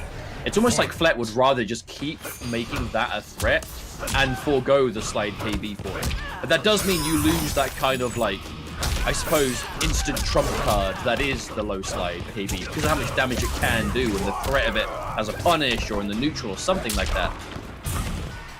Yeah, definitely. And, Flet right now, really good spacing as well. We'll punish with that back three. Now, we're just seeing him stagger a lot and getting a lot of momentum out of these staggers right now. Kind of just catching Val guessing wrong all the time. That overhead ice ball, that is going to close out the round right there. Resource free. Clean ender to the round. Has a favorable positioning to work with, and Val has no breakaway. I mean, we've been talking about how impactful it can be, though, to have Rising Ice just to add damage in the corner, especially. Rising Ice corner combos are no joke. You're looking at some of the highest traditional damage, really, in this game, almost. Especially if you've got the 2 bars to spend. Oh, whiff punish, there we go. Oh, hello, I wonder what that was. I wonder if Flet was just trying to establish the standing 3 at least on block, but not quite expecting it to connect like that. Oh my god! Have you ever? Yeah. Back range whiff slide. Yes, that is a bold attack. And Flet, the fact that it worked as well, Flet is definitely feeling himself. It would have been the MK11 if it KB'd. Oh, that would have been so right good. here, he's trying to. Yeah, no, he had his ice ball low profile by the amplified Star Screamer before. That was just about when she was rising, so the gravity kind of screwed Flet around a little bit over there. Oh, that's not death, right? Hit, I think that's death. He went into amplified ice ball.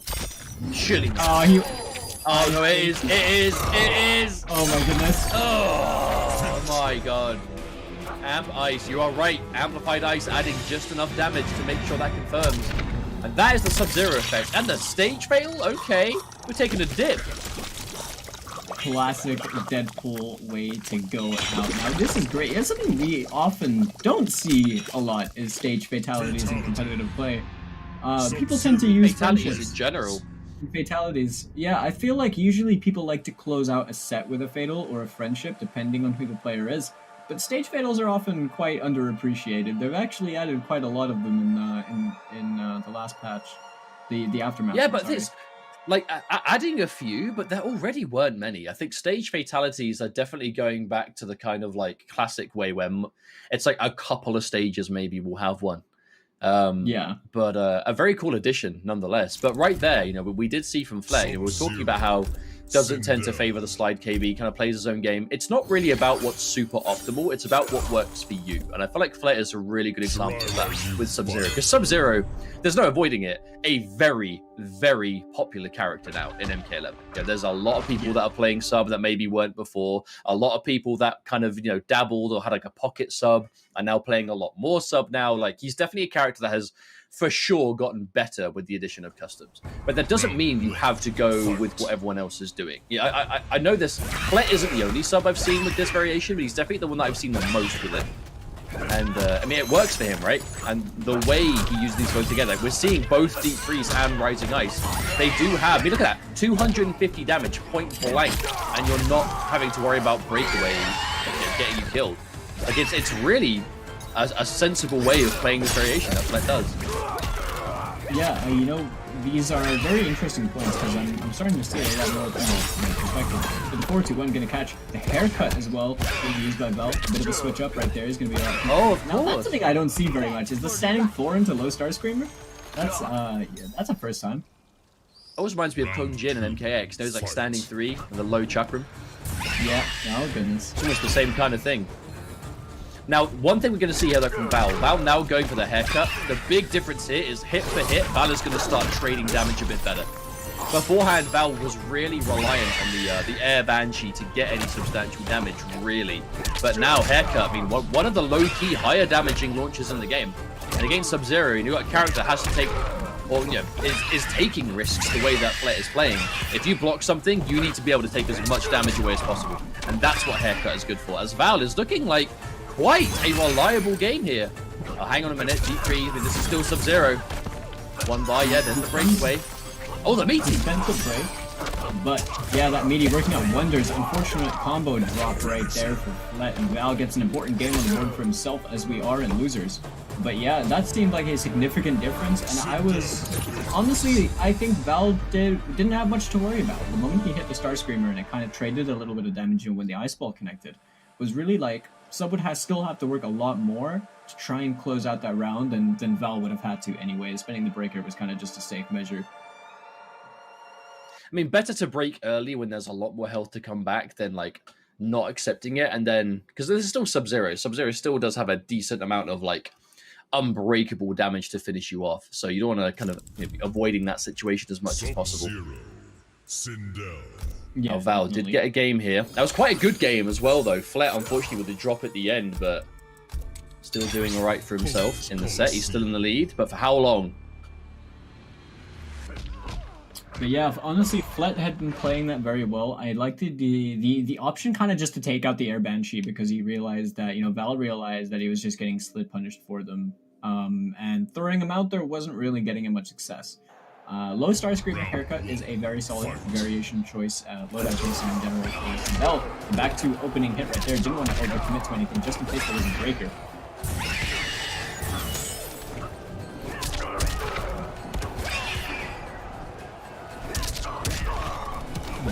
Just filling out the neutral, right? Just establishing the low Star Screamer, trying to chip away at. This is actually, yeah, this is a lot more what happened in the last game too, though. Val just getting a lot of just chunks here and there, and then before you know it, it's a tremendous life lead. And again, Flair seriously down on life. Oh, no punish on the roll though. Did see it. Oh, hang on a minute. One more reset into Fatal Blow, and we're done. Yeah, Val knew it. Val was ready for that. That was going to be Flet's answer back in. We did say one hit into reset was going to end the round, and Val especially aware of that. That was a hugely successful round for Val right there, because he got not only the Fatal Blow was blocked, but He also ended the round without Flet having the breakaway, but right now Flet playing as disrespectfully as possible, has a health lead. Really nice another punish. confirm. Is there enough to kill? No, not quite. I think maybe go for the 1-2-4 in, but it does look like Flair saving it for round 3 as we now go into it. Now this is going to be match point. Val is looking solid in this game, but there's no avoiding the fact that Val is still down. Big jumping, but didn't quite connect. Didn't. Luckily, Flet not pressing the button at that range. That could have been a bit disastrous for him.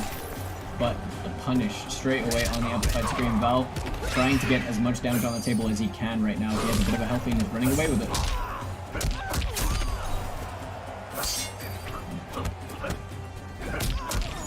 Oh, there it is again. The ever-present back 3. A little walk back into the low. Okay, Val with the breakaway. Now 1 hit away. Rising Ice. This is kill territory. No confirm on the low. That could have been it. A nice pickup. Val now back in. It could just be a successful touch into Fatal Blow.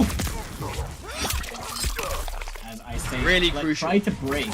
He tried to break as well. It wasn't going to work out for him the moment he got clipped for being airborne. It was pretty much over.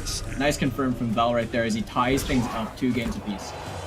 Yeah, that is definitely going to be a lingering effect in the mind of Flet, I think, because Flet did get that low at the very end. Flet found the opening, but the one time he wasn't looking for the confirm, and he threw out the whole string just for the safety, was the one time that he should have been looking to confirm it instead. And now Val on the back of, again, another really clutch Fatal Blow pickup at the end. These like constant forward 4s done by themselves, and that's a big thing about Val. Val, you know, obviously relying on the forward 4 as much as any Sindel player, but not just throwing out the whole string. Val has a really good awareness for when to do just the forward 4 alone, because if the forward 4 catches someone as they just happen to leave the ground, you can pick up with it. And the amount of rounds that Val has been able to turn that into, like, you know, the hair whip for the side switch or Fatal Blow pickup like we saw there has been so important. And now we do go into game 5. Flet had such a strong lead and it slipped through as now we go down to a final match. We are even in the set once again.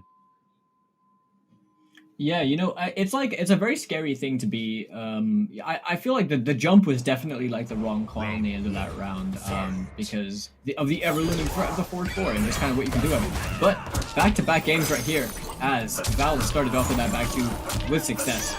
He committed to the haircut this time because Flet didn't break straight away last time, but this time Flet broke away, got a bit of damage on the table, trying to make something happen. Nice range on that haircut pickup as well.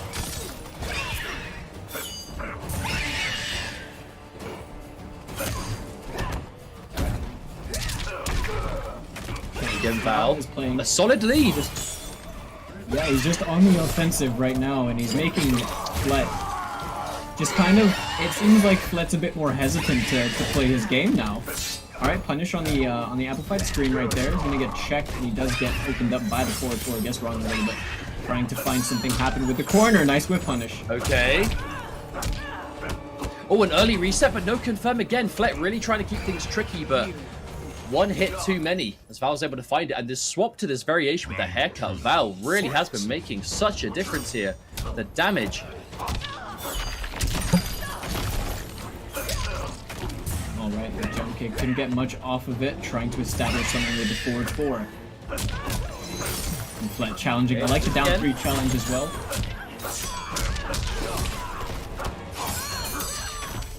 Ooh, and again, it seems like whenever Flet does have a good sequence, Val finds that one moment to try and wake up buttons or something like that, just to kind of interrupt. And now Val evening things out somewhat, not quite in Fatal Blow territory, but very close. And that can make all the difference here, that life lead don't mean too much. Okay, that's it. Val down in life, but Fatal Blow will end right here. Oh, no slide punish on that. Oh, gets hit by the final hit of the string. Yeah, that's unfortunate. That could have been it. With the Fatal Blow, no punish as well from Flet. A lot of things being thrown out from Val right now. Very, very close. Health! Okay, Val went to go for that max range overhead, but Flet met it way quicker without advancing back 1. We're going down to the final round. Flet very close to stopping this reverse 3-0, but Val so close.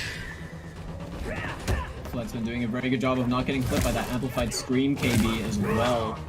Staying outside of it, and if it is within range to connect, he hasn't been committing to anything. But low profile by the low star Screamer. Still no punish on the Scream.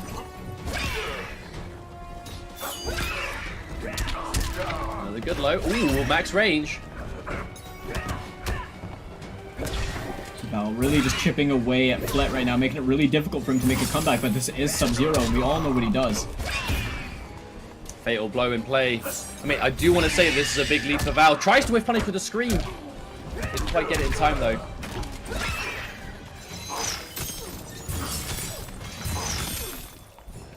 Spending all of the offensive bar that he can right now. Doesn't have any...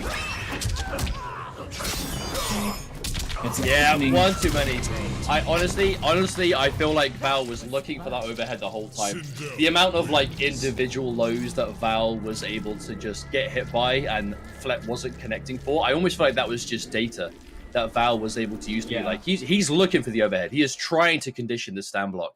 And Val, with that composure, a few things, right? Composure, a swap to a higher damaging variation, and that clutch factor to be able to seal out that reverse 3-game comeback. Flet is eliminated, and Val will be advancing through yet again. That was a GG right there. Yeah, that was a really good set between both of them. Val adapted very well. And at the end, you know, honestly, that variation change just seemed to help him so much. It was all just about, you know, he was playing the same exact game plan, but with no fear of being punished and no restrictions that the Air Banshee provided him. So every time he was hitting every time he got a touch on Flet, he was able to cash it into a fair amount of damage. If not, then get the breakaway, which was always favorable for him because he can go back to playing this runaway playstyle of using low star Screamer and just patiently waiting for Flet to throw out the EX ice balls. Well, it's dangerous to do that as well, though, right? Because like ever relying on a fireball or a projectile in any way in neutral against Sub-Zero with deep freeze, you have to worry about him having that ready. As soon as he has bar, that is a threat because, I mean, he goes for it, it plows through, and that's it. So I guess the low star Screamer can go underneath it at certain ranges, or you have to keep one eye on that bar all the time. It is very dangerous. And the fact that Val was able to find that so many times was really respectable. But you know what else is respectable? Yeah. It's Astro for being a huge part of Pro Competition as we know it. We do give a huge thank you to Astro Gaming, who are the official audio partner of the MK11 Pro Competition.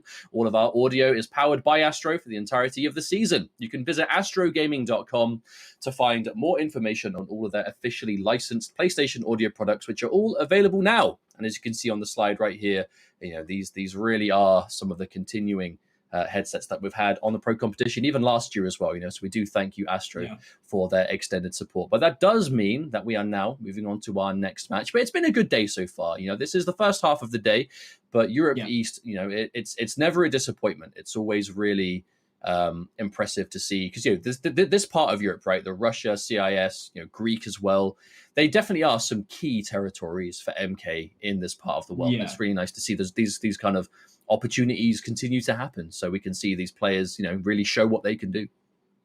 We've been seeing a lot of really high caliber play coming from these regions, and you know, with IKK splitting EU East and EU West, we're seeing these differentiated top 8s of what we would usually see quite merged together in the Open Series, where we're now seeing, you know, maybe a few more names hailing from the European Eastern quadrants that we wouldn't have seen otherwise in the Open Series due to the merged bracket.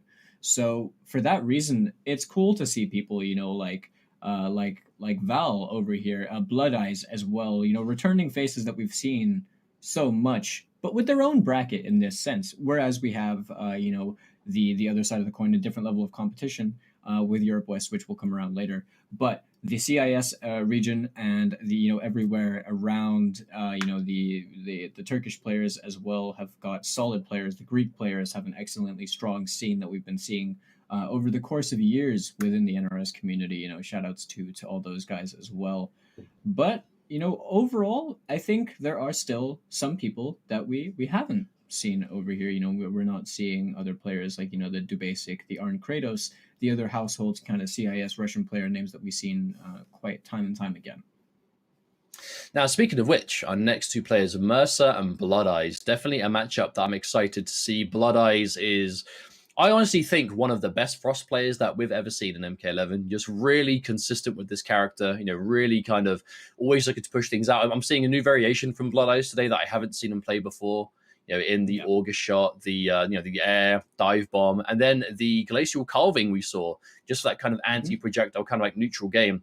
And I feel like Blood Eyes is the kind of Frost player that is always looking to kind of explore the character further, because Frost is a character that, to be honest, not incredible in the game's kind of tier list overall, but definitely not a bad character at the same time. You know, if you really have knowledge of this character and how to make her work, she can be quite strong. You know, she ticks a lot of boxes. She is solid.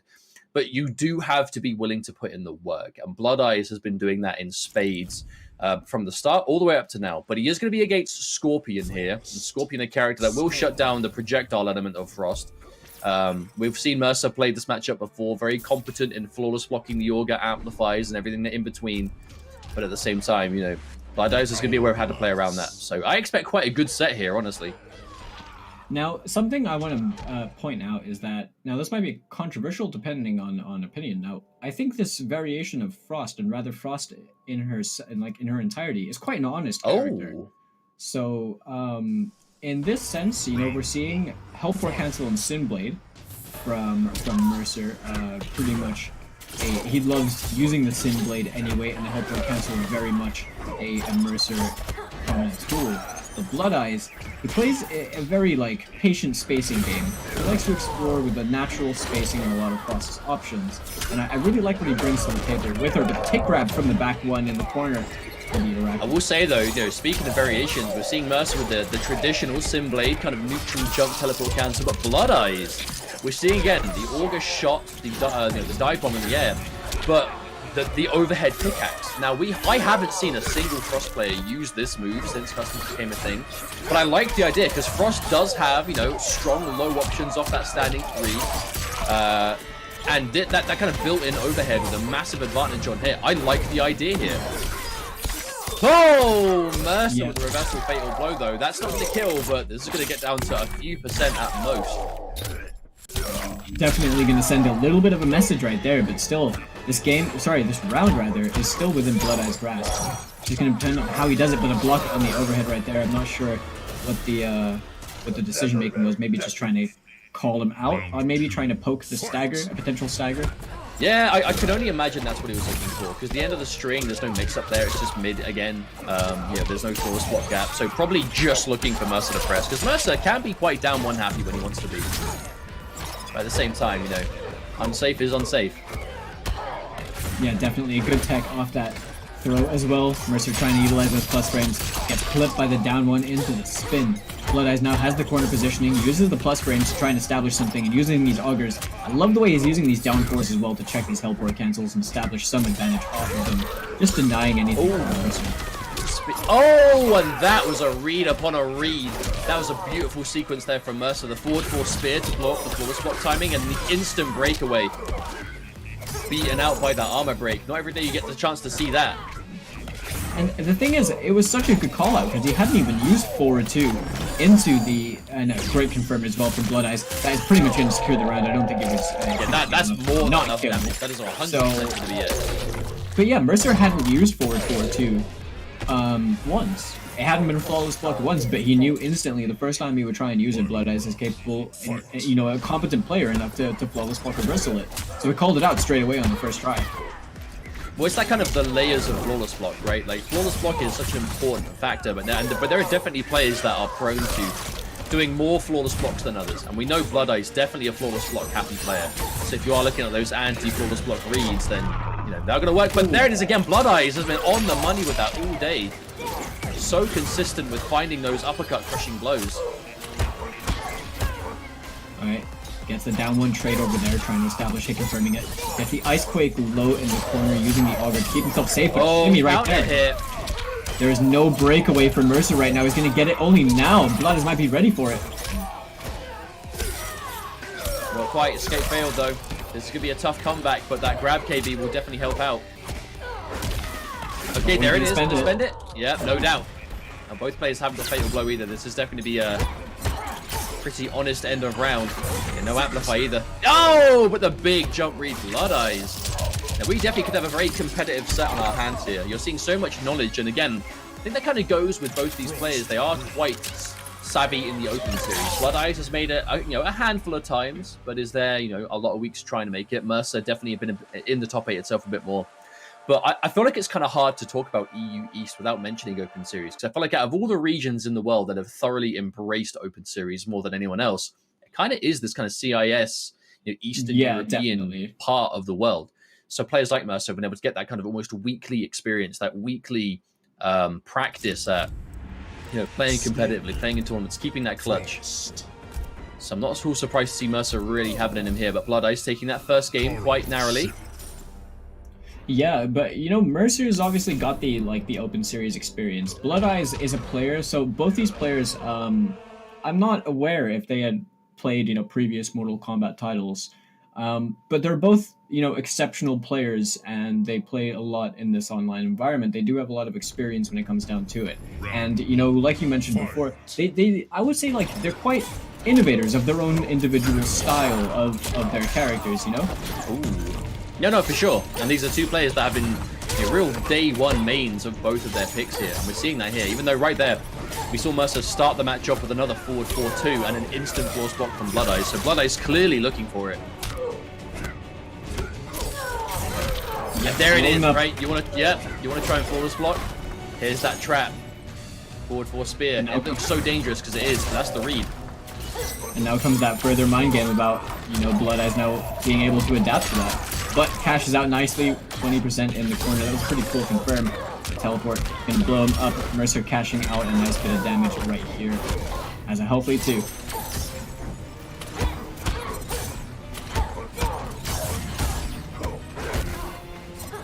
Both players just playing really patient. Mercer not overcommitting to anything on the defense, but whip punish on the spear. You gotta be careful whipping anything against that frost fatal blow. Full screen, basically one giant projectile. So good. It's like Aaron Black's, right? You see anything with, and it's just boom. Let's go. Round 2. Yep. Well, that's good round.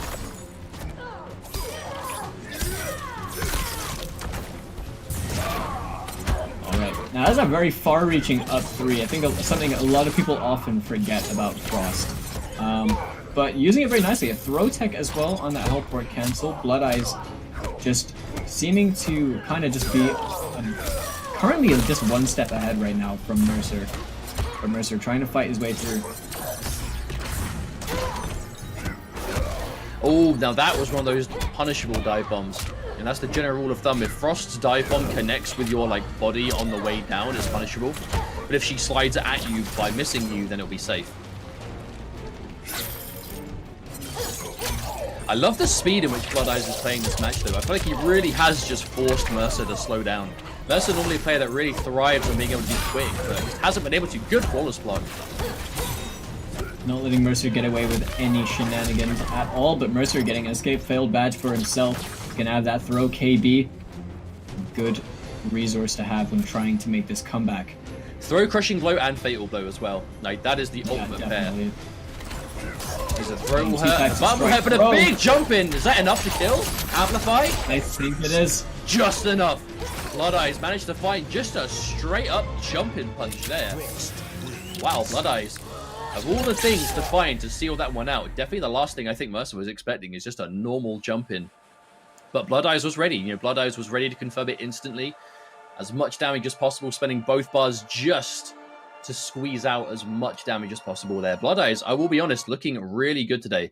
Blood Eyes coming into this top 8 in losers, sure, but playing out of his mind. And that, I feel like that can sometimes be the benefit of top 8 being played on a separate day to the tournament. Because if you make the top 8 loser side, you're kind of having that relief, but you're still in losers. Whereas if you have the night to kind of practice up for it, kind of recompose yourself, you're almost going in fresh despite being in losers.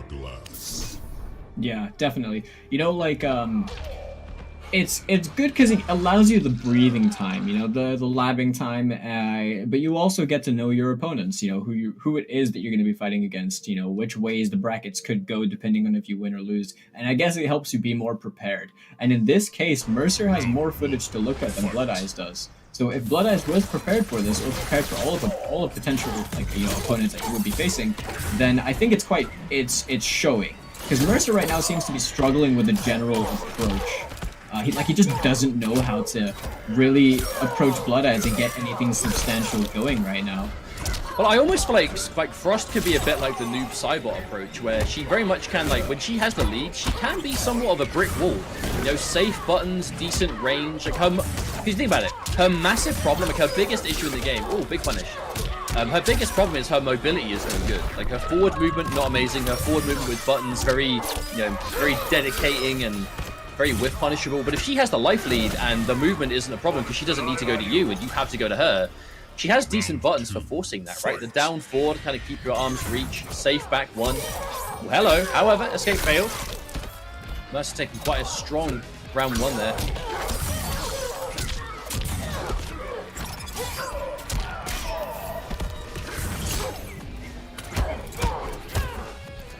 Yeah, and right now, Mercer, he's definitely been fighting his way back. Getting that round is very important for himself. Right now, he already spent the KB, so he's not going to have it right there.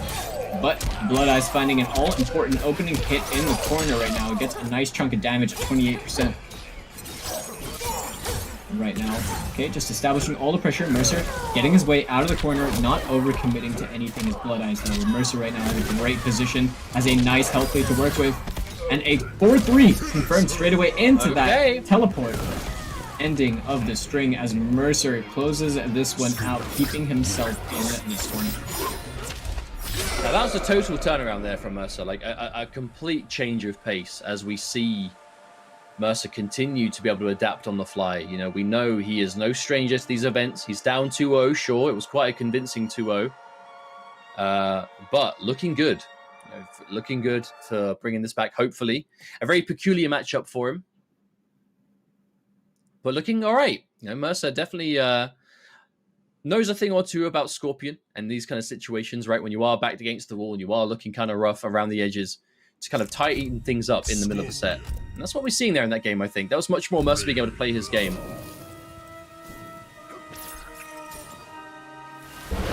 Yeah, now this is, so, we mentioned that Blood Eyes plays Rain earlier on. He likes to play these very spacing-oriented characters, and I've played as Rain before, and I do like it.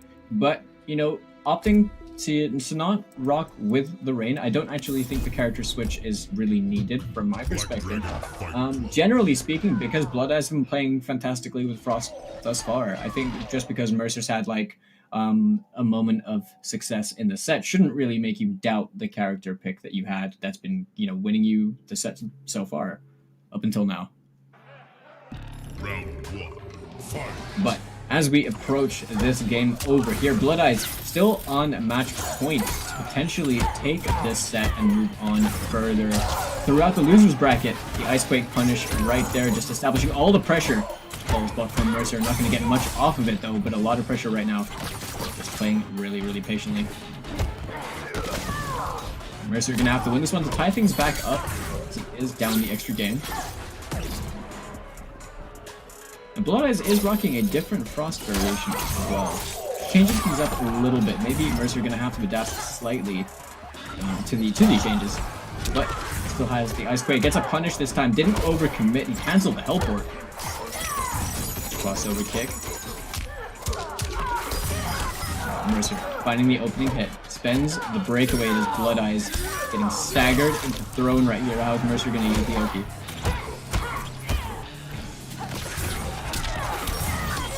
Alright, wow, that was clean. A whiff punish right there. 4-3 into the teleport. Goes for the Sin Blade. Big, chunky block stun right there. If I'm not mistaken, that is plus, but a down 4 check on the teleport as we're seeing the crossover right now. Blood Eyes potentially has this in the bag, but it's anyone's game at this point. As both players are sitting on that fatal blow. A down 1 checks. Mercer trying to establish anything as time is ticking down. 7 seconds on the clock. Now, Frost has a lot of chip damage over here. The forward throw is going to bleed out some time though. Is it enough? Just about enough. Blood Eyes steals that round away. Now on match point. Oh, and the duck as well. That was a big down 2 KB on that read. throwing has been swiftly denied. A back 3 check from Mercer as he dashes up with the meaty 1-1, forcing the breakaway from Blood Eyes. And spends, using the rest of the string to fly away, showing him the sandals as well with the KB, and getting a huge amount of damage on the table as Mercer has slowly but surely just obliterated Blood Eyes' health bar this round. Oh, back one into Hammer? Shades of the OCE IKK. We last saw the Hammer. The greatest tool on the stage. And the up 3 blocked Mercer in a good position to take this round with Chip alone, and the short hop 2 is going to be enough. We are now still on set point for Blood Eyes, and Mercer is going to have to win this one to tie it up. The Ice Quake blowing up that forward 3. A flawless block for the first time from Mercer on the back 2-2, sorry, from Frost. Spends the KB with the 2-on-2, getting a bit more damage, burning down on that health bar. Frost dashing up. Blood Eyes ever so close right now. Oh, good air to air. We're going to see the August come through. Oh, big punish, but no bar to get any more damage. Now, okay, no commitment. Blood Eyes playing it safe there. Okay, throw counter hit again. No crushing blow, of course, but looking pretty bleak for Mercer right now as Blood Eyes is establishing the pressure in the corner. A lot more jump ins. I love his approach though. He was keeping it so safe. He's literally just looking to chip him down, not trying to commit too much. Again, there it is, a grab again. Now that one on paper, an unsafe throw attempt, but does not matter. He was so convinced. I think he was really trying to establish that throw right that entire last bit of the round. And well played all round. I mean, I just love watching Blood Eyes Frost, man. He's just such a grasp of this character. And because Scorpion is on paper a matchup that can be quite tricky, but just because of his ability to like shut down base moves, right? Like you can't really go for projectiles, can't really go for augers on paper, but yeah, that doesn't mean that you 100% can't. You know, just because on paper they can be reacted to, doesn't mean they always will. You know, it can be kind of range dependent. It can be if if there's more to it than that. But regardless, just well played. Blood Eye is going to be moving through. Mercer, unfortunately, going to be eliminated here, but definitely still doing well for himself. Blood Eyes is looking solid overall. And I'm looking forward to seeing him play in a little bit. But I do think that now it is time for us to go to winners finals, if I have this correct. So we are going back up to the winner's side, going back to definitely what I think could be one of our more explosive sets of the day, because we do have just really solid play overall. It's going to be that Desarted. It's going to be K-Top. And K-Top in general is a player that I think has firmly... I mean, he's had a good week. There is no two ways about it. It's just K-Top has done well on Open Series. We've had monthly finals. It's been a busy, busy week. We had Open Series on Tuesday, monthly finals on Friday, and now Pro Comp today. So K-Top's been around. He's been putting in that time, and he's definitely been doing damage, especially in the short time that he's been back. Playing Mortal Kombat competitively and stuff like that. He's been making great strides in this amount of time.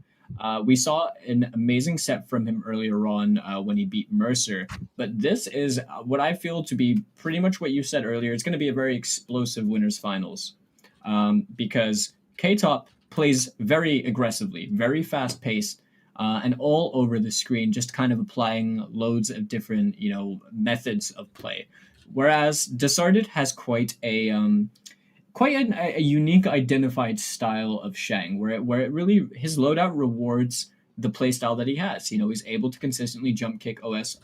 He's able to, use Corpse Draw to check you in neutral and apply the overhead threat with that damage. And also, he uses things consistently, like the back one into the reptile slide, like making you fuzzy that. And generally, applying Shake in many different situations as well. He's been a really consistently strong Shang player and CIS player overall that we've been seeing for some time. So I'm excited to see this winners finals match. I mean, I honestly think Desarted is my favorite Shang song to watch, because his awareness for like what different loadouts to have is just so impressive, because he has so many different variations that are meant for different things, right? We see a lot of the Shake. We do see a lot of just about a bit of everything, to be completely honest. Now, what we're going to see here, because this is the anti-Jackie variation, I think. Yeah, I can't use smoke. So is this going to be... I think normally for Desarted, it's like Ermac lift is guaranteed. But I actually think... Does he rock the teleport against Jackie? He did against Super Jump Joker. Okay, lifts. Okay, no, this is definitely very Desarted. So super kick and slide and lift. So it looks like Desarted really attached to the lift and the reptile slide. But it's that third special that seems to be a little bit more chop and changeable. Now, winners finals though, we have to remember this is pro competition territory. A lot of points on the line. Now Desarted, another player that we've seen go from strength to strength. I think it's kind of hard to talk about success in Open Series without mentioning Desarted and how that's transitioned to other events. Now pro competition, intercontinental combat. Let's go. A matchup we've seen Desarted play a lot, actually. He does typically look quite confident due to things exactly like that. A player very aware of this Jackie matchup. And a huge part of it is just the awareness of resources. Having to pay attention to how much bar she has to amplify those grenade launches. Now big leap. No, the whiff punish right there with the soul lift as well. He's going to get that in the corner. With the down two. They get the pickup. Okay, not bad. And there is that double shot, but no punish attempt. Okay, no, we're not going to see it. That could have been it on paper from Desarted. Oh, yeah, big throw. Sorry, that's a back throw, not a forward throw, my mistake. And right here, using that corpse drop, trying to tag on the final bit of health.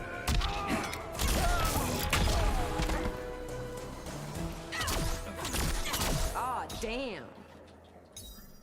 Now, K-Top. Okay, I feel like there's a lot we can say about Desarted's like general knowledge in the matchup, but K-Top is just playing so well this week. I think K-Top is doing so much better. Now we've seen him really settle on Jackie, because I think early on in Ultimate we were seeing a lot of Fujin, a lot of Jade, and then, you know, as much kind of equal parts Jackie. But now we really are seeing just the commitment to this one character. And he's getting so much better because of it. There's a good block as well on the overhead. I guess right. Didn't want to go low, but right now Desarted has a significant health lead, but a clean jump in. This is Jackie, and she does do a lot of damage, but drops the combo. Now, K-Top's doing that a lot. I think K-Top really wanting to deter the anti-air. Good round from Desarted. But such a huge part of the matchup, though, is seeing, is Jackie going to amplify the grenade? And after the amplify, what's it going to be? When she doesn't have the bar, it's like, if she thinks you're going to anti-air, another grenade, which is unsafe on block, but obviously it shuts down the anti-air game.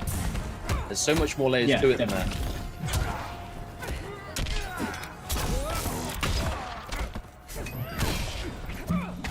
And right over here, we're seeing the flame carpet being set down, the 1-1-2 over here in the corner, trying to use that triple grenade to blow up any challenges from Desarted. Not going to work out. And all right, plus frames right here in the corner. The down to 31%. He's got a big pickup. Forces the breakaway from K-Top. Desarted looking to close out this first game right now. Unless K-Top can make one thing happen. It's just a hit confirm. Oh, the neutral jump. A hit confirm into Fatal Blow is going to be all he needs. Oh, spans the Fatal. Not going to work out for him. That's the thing, though. He went for the big read near the end.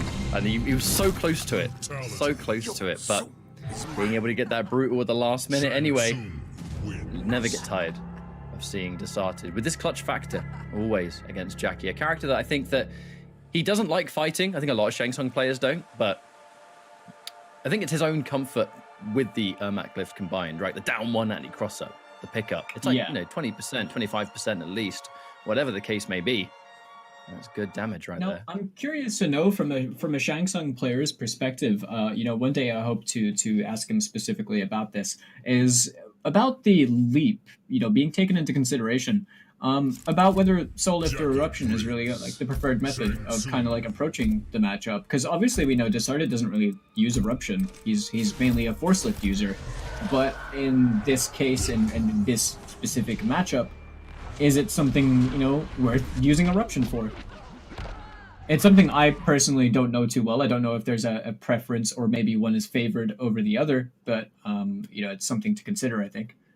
We've recently seen both Desarted and on Kratos go with other variations to fight Jackie. I'm pretty sure, if I remember right, the variation I saw on Kratos use a few days ago was, I think it was Ermac lift, super kick, and like the exploding corpse, I think. So definitely both of the Russian Shang Tsung players like, yo, I'm fighting Jackie, let's just brawl. You know what I mean? Like, that's what we're going for here. And the super kick cancels once more. The super kick cancels, giving you those bigger windows to confirm things like forward 2, which is a really good anti-jump tool. Yeah. Also, I'm pretty sure Desarted won the last game, right? Yeah, Desarted won the last game. The scoreboard is a little bit off, but I'm sure that'll get swapped over. Catching up the damage. He had the right read, but the wrong spacing right there. The air-to-air trade. Still anyone's game, but the amplification on the corpse drop. Exploding at the heels of Jackie. There's the air-to-air. You're going to take that chunky bit of damage there. 27% because you got hit by an air-to-air jump kick. All thanks to Ermac. The max range lift. K-Top not quite looking to capitalize. Has the corner pressure, but Meter, not amazing, to be honest. If he gets clipped now, that's another big chunk of damage that he's going to have to hold. Thankfully, though, 2 bars of Amplify ready to go for damage, and he hasn't actually had to spend anything yet. Good grab, and we'll see what comes next. He really hasn't. This is just a matter of a lot of buttons, and Desarted's just kind of like trying to find his moment. But the +2 holding that down in the face of a 9-frame mid. We can see the full string spent over here. Desarted trying to open up a bit more space and use that standing 3 as we've seen him use so much in the past. Spending both of it. There's that down 1 punish. Just to squeeze out there. If it's an anti-air, great. If it's on hit, at least we get some kind of turn. But the way things are going, likely to be the round, especially with that damage on the floor. Reptile not quite able to get out of that one. Not your best play. Yeah, K-Top right now, he's very explosive. It kind of just seems like one player just steals the momentum for a while and just kind of rolls with it. But the down 2, a big decision right there from Desarted. Didn't get much out of it except for the damage. He's lost a lot of health already in such a short amount of time catch-up. Oh, that's it. And I say that's it because there's damage on the floor. Wait.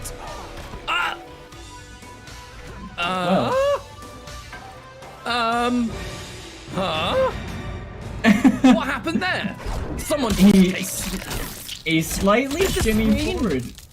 Did the screen move? Because no, but he was what? Yeah, I think the screen slightly moved when he slams you on the back. Oh, I've got the stream on the other monitor, so I'm gonna look at it again.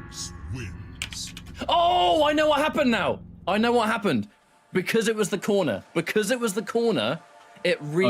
the big over-the-top animation of flipping the character over his head, it slid Ermac into the puddle. All right. Oh my goodness. All right. Okay, that's what happened. I really had to double take there. I had to be sure, but at least we know now. But I mean, look, if you're near the corner and you can't move, it does reposition. That is just really, really unlucky if you're Desarted. Yeah. K-Top, really got away with the by the skin of his teeth over there. Luckily working out for him, but that's just damage over time. Damage over time being able to kill is a very strong tool, especially in those moments, where it really comes down to real nail biters. We're seeing the Jackie like grenades, we're seeing the Aaron acids that we've been seeing for time, the collector flames as well, the little bag bombs of vials. But yeah, damage over time, seriously applicable threat. Defensive bar not going to matter in the face of that. Well, we go fresh into a new match. No time to reflect on that now. Forward 2, always being a common answer for jump in when you have the super kick, being able to kind of confirm it on hit, get a full combo if they try and jump out your forward 2. Something that really only super kick lets you get of that capacity in terms of being able to confirm. Anyway, you don't have to commit to something really unsafe. And now, as we jump straight back in, K-Top spending both bars. Yes, indeed. And that's going to be enough to stabilize and take a small life lead at the moment. Oh, wow, K-Top, you're just sticking out that down 2. Okay, the wake up buttons from Desarted. He's going to try and make something happen. Didn't get the KB, unfortunately, on that back one down 2. But right now, holding block, patiently finding his moment, and gets the opening hit with the forward 2, confirmed straight away into the damage, and the corpse drop's going to close things out. But this is definitely a development for, at the very least, the Russian Shang Tsungs, which in my personal opinion are the two best Shang Tsungs in the world right now. It's this idea of basically building variations to beat all the characters. Against Jackie, what is the point of giving yourself like ground eruption or range when she's gonna get in eventually? It's what Jackie does. You may as well give yourself the tools to fight and brawl up close and contest with that range that she's basically gonna force upon you. And it's working wonders right now for Desarted. One round up here, lovely throw tech out the corner, has to show a lot of respect, and there's so much damage on the floor. Even with that throw tech, he's taken basically a grab's worth of damage anyway, just standing in it. Yeah, definitely. Now, Jackie applying a lot of the pressure. The +2 right there gets the back throw, has the Oki to work with, and a health lead. It started now. He's got the fatal blow, blocks on all of the grenades, forces the breakaway from K-Top. Interruption. Really nice interruption there from K-Top. If he didn't have Breaker, that full confirm in the corner anyway would have been Ermac lifting fatal blow. So that 2 bars, all catches him. We're looking for it again, the high up jump kick. Instant jump 2 as well is going to catch, whether that was a flawless block or whatever, who knows. Either way, it gets the knockdown, and now we have to move on to the rest of the set. Oh, the jump in! Deceivingly large range all the time for Jackie. 31% as well, unbreakable right there for Desarted to eat, but no dash punch punish on that Ermac soul lift. I'm pretty sure it's dash punch punishable. Okay, here she goes. She's pushing in now. Looks that forward 2. No, that forward 2 on its own. I wonder if that was super kick. Now, don't get hit. You've got no breaker. And this Shang Tsung has Ermac lift and fatal blow, looking for the cancels. Block on the overhead, no flawless blocks though, or the interruption. Oh dear, that's gonna be it. Bang! Narrowly avoiding with that neutral jump as well, making the air-to-air whiff and catching the hit on the way down. K-Top now 2-1. Has the game lead over Desarted. Looking pretty strong, and seems to be giving Desarted quite a hard time, because one thing that I really do notice, Desarted's barely been OSing jump kick because he's not been landing jump kick. This is and I feel like that's a big know your enemy. Yeah, it's a lot of damage he's really missing out on because he's just unfortunately not landing the hit. It seems like K-Top is just very wise to it. And he's just allowing Desarted to use these early jump kicks to, you know, not have an advantage by the time he's on the ground. And then he's getting challenged. And it seems like it's a bit harder for him to find the kind of hits. But when Desarted does find the hits, he's cashing them out very well. Now, is it the same variation? Yep. Can't use smoke. Exactly the same. K-Top going in with the same thing as always, locked into it, having won the last match. Well, I think this would be a great win for K-Top. This would probably be, just like this, if he gets Grand Finals winner's side, his best accomplishment in Mortal Kombat 11 to date. Again, I really would like to remind everyone that this guy had to miss the first year of competitive MK11. He wasn't able to play any games at all that year, but he was able to watch and study, along with his brother, H-Dope. And now they've come in a year later, being able to get Grand Finals winner's side of a Intercontinental Combat qualifier would be phenomenal growth for a player that definitely made a name for himself in the later stages of Mortal Kombat X's prime time. Yeah, definitely. You know, like K-Top and H-Dub both very active, grinding players, but they've had a shorter amount of time to really be, you know, able to do that. They've been doing a lot of methodical approaches before playing the game, you know, physically again. Right here, you can see that a lot of the methodical approach and just generally the options and the comfortability, I want to say, with how they play is top-notch. They're able to take it to players like Desarted. And with Desarted, we saw an excellent performance from last time in EU East as well. All the delay into grab. I mean, he is putting his life on the line every time he does these, but he's just getting the good read so far. And here comes the offense, the leap, and K-Top not wanting to spend any bar on it. He has given Shang Tsung the fatal blow, spending everything and getting punished for it. That was expensive. And the wake up into counter hit KB. Thank you very much. K-Top spending all of his resources and then losing the round anyway. Feels bad, man. He did get the KB out of Desarted though on that punish. Fortunately for him, as that wasn't the first round.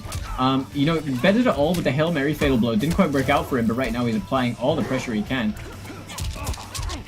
Big whiff on the down two. Right read, wrong time. Plus frames. Respect being shown there by Desarted. Can't really challenge mid-screen adults. Says back to the wall. Wow, rare footage of actually not getting Ermac left off that jump kick. Speaking of which, we'll swiftly get it again. Nice conversion. Again, jump kick air to air, 25%. That is a really good chunk of damage. Alright, and over here we're seeing the back roll from Desarted as he was trying to open up a bit of space. Didn't commit to any trip guarding. And right now, K-Top applying pressure with these leaps, trying to go for that down one on block, back one shimmy, forward on two. More of this jump in game. Ah, here we go. Jump into the advancing button. Something that we see Desarted do a lot, but not so much this time. Another 1-1-4 connects, but the breakaway forced again, so he's not been able to get the damage. Desarted. This could be the last sequence. Spending both bars, the forward throw, but Shang Tsung actually putting a fair amount of self-damage standing in the goop. Oh, that was a big duck. Neutral duck. Come on now. That was a huge duck for Desarted right there. Showing the fatality. Let's go, Kintaro. Surprise. It was me all along, Austin. Fatality. Shang Tsung. So let's talk about the end of that game. The fact that, oh my god, how far into layers do you have to be to do empty jump, neutral duck, and then win the game on that? Like, that is absolutely ridiculous. But it's the only kind of... You couldn't do that kind of play in, like, a Combat League match or, like, the first match you've ever played against someone. That kind of decision comes specifically down from just... You've played so many games, that's just where we're at. You know, you bait the flawless block out, and yeah, you bait... Yeah. It's just like, it's such a gut feeling, instinctual read, isn't it? Like, you can tell it's just one of those things, and it could, you know, just be like... You just know what they're doing and what they want to do, and something like that, you know, is huge for Desarted. Obviously, now we are down to the final game situation in those winners finals to determine who's going to make it into grands and winners. And between both these players, genuinely, with how they've both been playing, I don't think I can call this. What about you, Ketchup? If we're going by recent results, Desarted is the one that has the advantage here, but I don't think K-Top is going to choke under these conditions. Very aggressive player, sometimes can get frustrated mid-match. I don't think this is going to be one of them. But Desarted has been able to display a larger amount of that kind of clutch in MK11. So, you know what? I think I'm betting on him right here as he gets opened up by a combo. Sorry, mate. Cursed you. Alright, keeping himself safe is K-Top. Oh, he's going for a hard read. Just the neutral duck on wake up. Meaty plus frames again. The breakaway happens and the plus frames come out on wake up, and it's so hard to challenge this. The staggers are real. K-Top having a very jacky round. Oh, wake up down two and air to air. Oh no, the damage on the floor. It was so clever to just do wake up like into the grenade launcher, you know, just jump straight into it. You knew Desarted was closing the space. There was no way for him to get away from that one. Okay, forward throw again. The grab game from K-Top has been absolutely on the money this game, but now full combo. That's about 30% if memory serves. 32. That's very good indeed. The air shrapnel able to shut down the air-to-air jump kick. Remember, this is match point for K-Top. If he wins this round, he is Grand Finals winner side. His best tournament result to date for MK11, no doubt, but he's not there yet. He's definitely getting the back throw as well, gonna have a bit more Oki. Using that wisely, going for the leap pressure, keeps the plus frames on. Desarted respecting a lot, choosing to just keep taking these throws, but now he's in danger territory. Oh, what a call out straight away. Burns him down. Very low life for Desarted at the moment. Oh, hang on. Now K-Top, he has to break, but can he? No, never mind. Spoke too soon. That fatal blow was coming out, and if he broke, he would have taken unnecessary damage. Oh, Wyatt temporarily forgot about the fatal blow there. It's the only reason he would have stuck that out. Here comes the damage, but it's not enough to kill. He hasn't even got the life lead, but he calls out the wake-up roll. Match point, both players.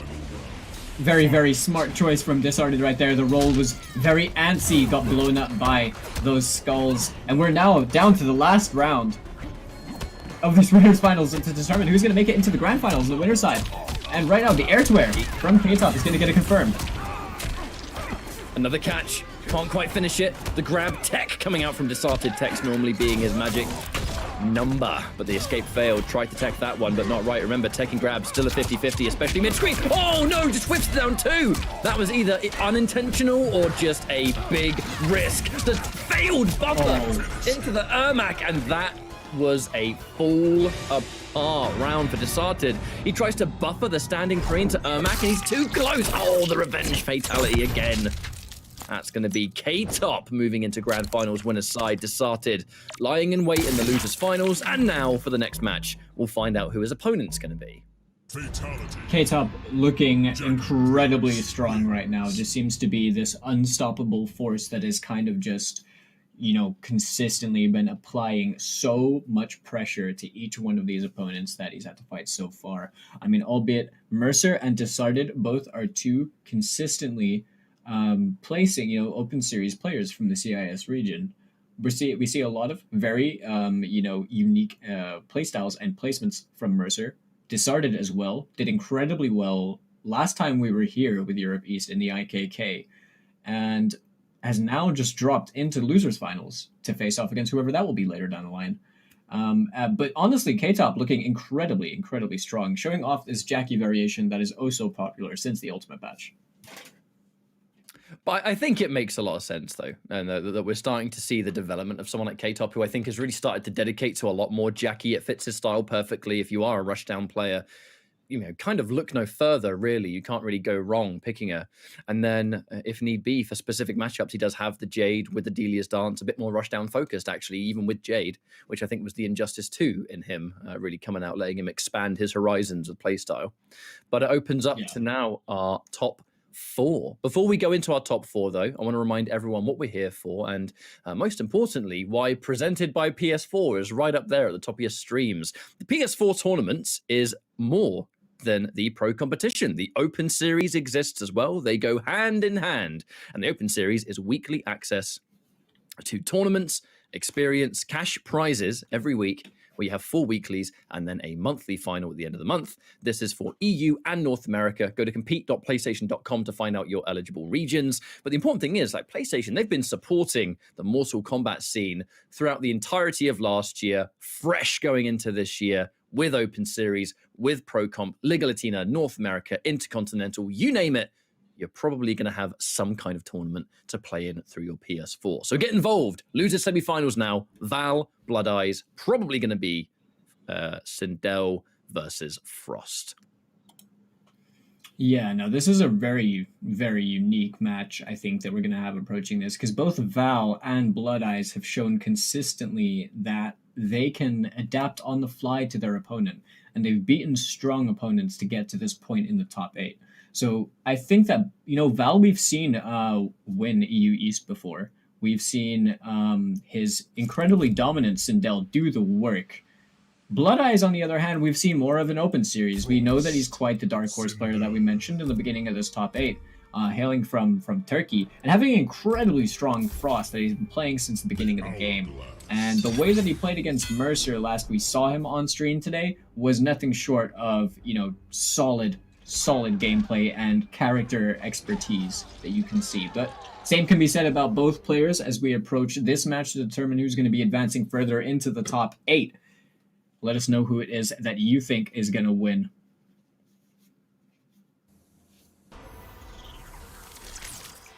And now we jump in. Top 4 territory. Whoever wins this fight's Desarted, which would be a really good match in itself anyway. Frost versus Sindel. I mean, when's the last time you can say we've seen this matchup? Yeah, you don't see a lot of Frost representation these days, and that mask is sick. But it really is. I haven't mentioned it before, but Blood Eyes' cosmetics here on Frost is so good. And now the trades. Now you are going to have a bit of a projectile battle taking place here, mostly because of that low star scream. You know, if Sindel didn't have it, it would be an entirely different story. But with it, it does open up this kind of mix. And this is why, you know, Mustard pointed out this kind of like projectile shield. Oh, releases the scream just a bit too late right there. Would have chased down the wake-up roll. But yeah, that energy barrier providing a lot of utility against characters that do have projectiles. Obviously, Blood Eyes knows that Val likes to use that low star screamer. That is clearly, you know, just not getting the most success, but blown up probably on an Ice Quake attempt from that range. With that max range, Banshee Scream, KB. Getting the execution down on that combo with the air Banshee dash. It's definitely not as easy as it might seem sometimes. Very important. But no, that's just the ability to shut down that projectile game. It's actually very reminiscent of Rain's Rift. You know, the fact that it recovers so quickly. Oh, if he just believed. If he just believed, that would have been a confirm into the round win. Absolutely. And now Val pushed back. The combination of the shield and the augers, actually. Oh, whip and flip. No one home. Bang! 1% in it. Not enough, but gets the only bar out of Val that he could have spent on that. He's been using it so well, just using this projectile barrier, just to soak it. He's playing the most hyper lane game ever. Oh, he got clipped! Why would he jump? Oh, I don't know. I honestly couldn't tell you, mate. Because that's going to be the round for Val. 2 seconds to spare and able to find it. I thought the second Blood Eyes did that air dash. We would have just seen backdash, backdash, backdash. Like, I really did not expect the jump at all. Yeah, me too. I would have totally thought he was just been running away. And Val, you know, just about getting that round for himself. Spent the fatal blow, but totally worth it. Escape failed on the side of Blood Eyes, though, as he does forward throw out of the corner. Val guessing wrong over there. Oh, expecting some kind of duck, perhaps. That dash in, back one. Such an amazing mid, his Frost's back one. Looking for the confirm. Another crispy anti-air there from Val, that down 4. Never underestimate it. Looking for the far range scream. Oh, even when the KB is used. I mean, the counter hit still stuns him. Again! Blood Eyes not deterred. Val gets the stun, but not able to charge it long enough to get enough damage, or the combo perhaps just on its own, standalone. Sure hop begins. The low coming out. And Blood Eyes, this is where Frost really likes to be. No scream for you, man. He threaded the needle there. Absolutely. Yeah, literally exactly what I was gonna say. That was a very, like, well-placed jump. quite the call up. As we're now tied up 1 round apiece between both these players. Val holding that scream just a little bit, getting a nice cash out on damage right here, ending in that Banshee Scream cancel. We have lost so much life. Yeah, took the words right out of my mouth, I think, in such a short space of time as well. Yep. Not even been 30 seconds and this man is bleeding. Oh, big whiff, no punish! I mean, I don't think anyone was ready for that to be finished. Expected that to catch, perhaps committing to what would have been a counter hit launcher if it wasn't. Blocked and punished. The forward 4 is looking good too, Val. Looking like he's going to take this first game the way things are going. Okay, a little bit of free damage.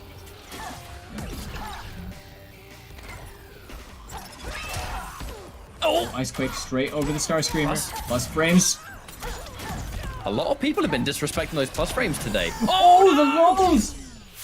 Watch your little feet there. Sindel getting clipped by the rest of that string. That is unfortunate, but Vulcan, what a game 1. What an insane game 1 that was.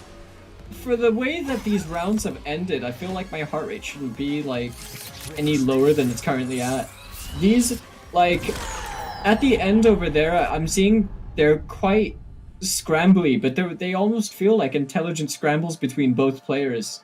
I don't know how to quite describe this. I feel at a bit of, it's just very tense. I feel like this is kind of the back and forth action we expected to see going into this set. I really, really, really like the use of the...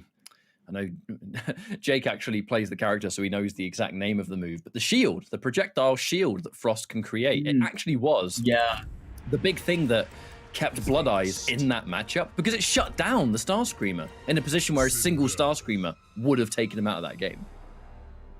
Is it core discharge? No, that's the head. That's the head. No, that's the that's the flies at the yeah. Oh, that is the self-destruct. Wait, is it? Or so I think so. Cryogenic crown. There's core trap, which is the rolling head.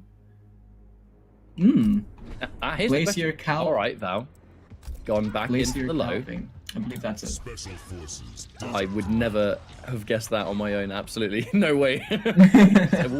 We'll keep calling it projectile shield. Glacier calving. There it is. Yeah. And then one. It's a really useful tool, though. No, I remember having this kind of like discussion with Wasminator when Ultimate came out, where I was talking to him about Frost variations, and you know the applicability of different loadouts with Frost. And Blood Eyes tends to run like a slightly different one, but he's using the tools in near enough the same way now, where he doesn't take the Microburst, he takes the Ice Quake instead. Got to mention too that Val has gone for a change. No whip and flip this time. It's the Bellowing Banshee off the jump in, so it's kind of double utility. I think normally Val calls this variation like not splitting hairs, Loud and Clear plus. Essentially taking the two favorite moves from Loud and Clear and replacing the one that you don't want with, in this case, the Low Star Screamer. No point really talking about it right now because here comes a full launch and Val with no breaker. Oh, the drop though. Blood Eyes. Yeah, I'm not sure. That could have been potentially awkward, you know, if he had been punished on the wake up from that drop. But luckily, not going to matter too much for Blood Eyes, using that Glacial Calving to just soak up the Low Star Screamer, working his way into the corner with a nice jump kick, clean over. Oh, this corner pressure for Frost. It's so incredibly efficient. It's like one of the best ways to... Oh, never mind! Tries to jump over the Scream, and this time we're going to get a full combo Val. 1 bar to spend, and the launch. There's no way Blood Eyes is going to break that one after so much damage has been dished out already. Better to save it for a rainy day. We still have enough health left to make some kind of comeback here and bring it into a 2-0, but Val in full control, at least for now. And that's it. It's going to shut down the Starscream. Yeah, that 40% anti-air hurt quite a lot. But right now, Blood Eyes, he is sitting on the Fatal Blow. He's gonna have to be careful. Val, you know, reluctant to use a lot of Starscreamers, reluctant to really do much over here. He just needs to slowly whittle down at that health. Blood Eyes got to find an opening. Val not wanting to overcommit to give him the KB. We did see the Bellowing Banshee there just now. Not a move that I'm super familiar with, to be honest, but that is why. Protects your bases when you do the jump back right there, catch them in the air. I haven't really seen a lot of Cylinder players actually use the Bellowing Banshee before, so I am very intrigued to see what the strat is going to be against Frost. I believe it hits overhead as well. It's a very interesting special. Right now, yeah. Range game. Oh. Blood Eyes just doesn't want to commit like to anything much. He's just playing to essentially debilitate the options of Val. But, you know, right now he's just playing the full screen game as much as he can. He has a health lead to work with. Val choosing to play at his pace doesn't really have much of an option as the Starscreamer has been shut down by this Calving that we see ever so present in the neutral right again when we see it away. It's a really interesting game to play, and they're looking for the down 4 anti-air. Perfect call on the wake-up roll, and now a full combo again from Blood Eyes. And so close to making this a 2-0. Oh, the dive bomb to shut down that Scream is being really put to good use there from Blood Eyes. He needs really anything at this point to win the game. Has no meter. Yep, that wasn't it though. Yep. Wisely punished by Val. He got the breakaway from Blood Eyes as well. That's a big opening hit. 4-1 fatal blow. This is going to do a fair bit of damage.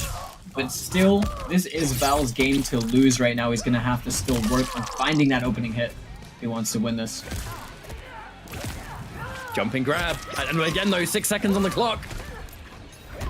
Blood Eyes still in the lead. The jumping, bellowing Banshee. There's no way Blood Eyes was prepared for that final Scream on the end of that jump in. You had to be absolutely, you're going to jump, you're going to do this extra move that, by the way, no Sindel ever actually takes. Oh. Yeah, it's definitely working out wonders for Val right there, as he's essentially stolen 2 rounds this set in a very narrow, almost timeout situation by you're just letting it rock, the Hail Mary, and it's worked out for him.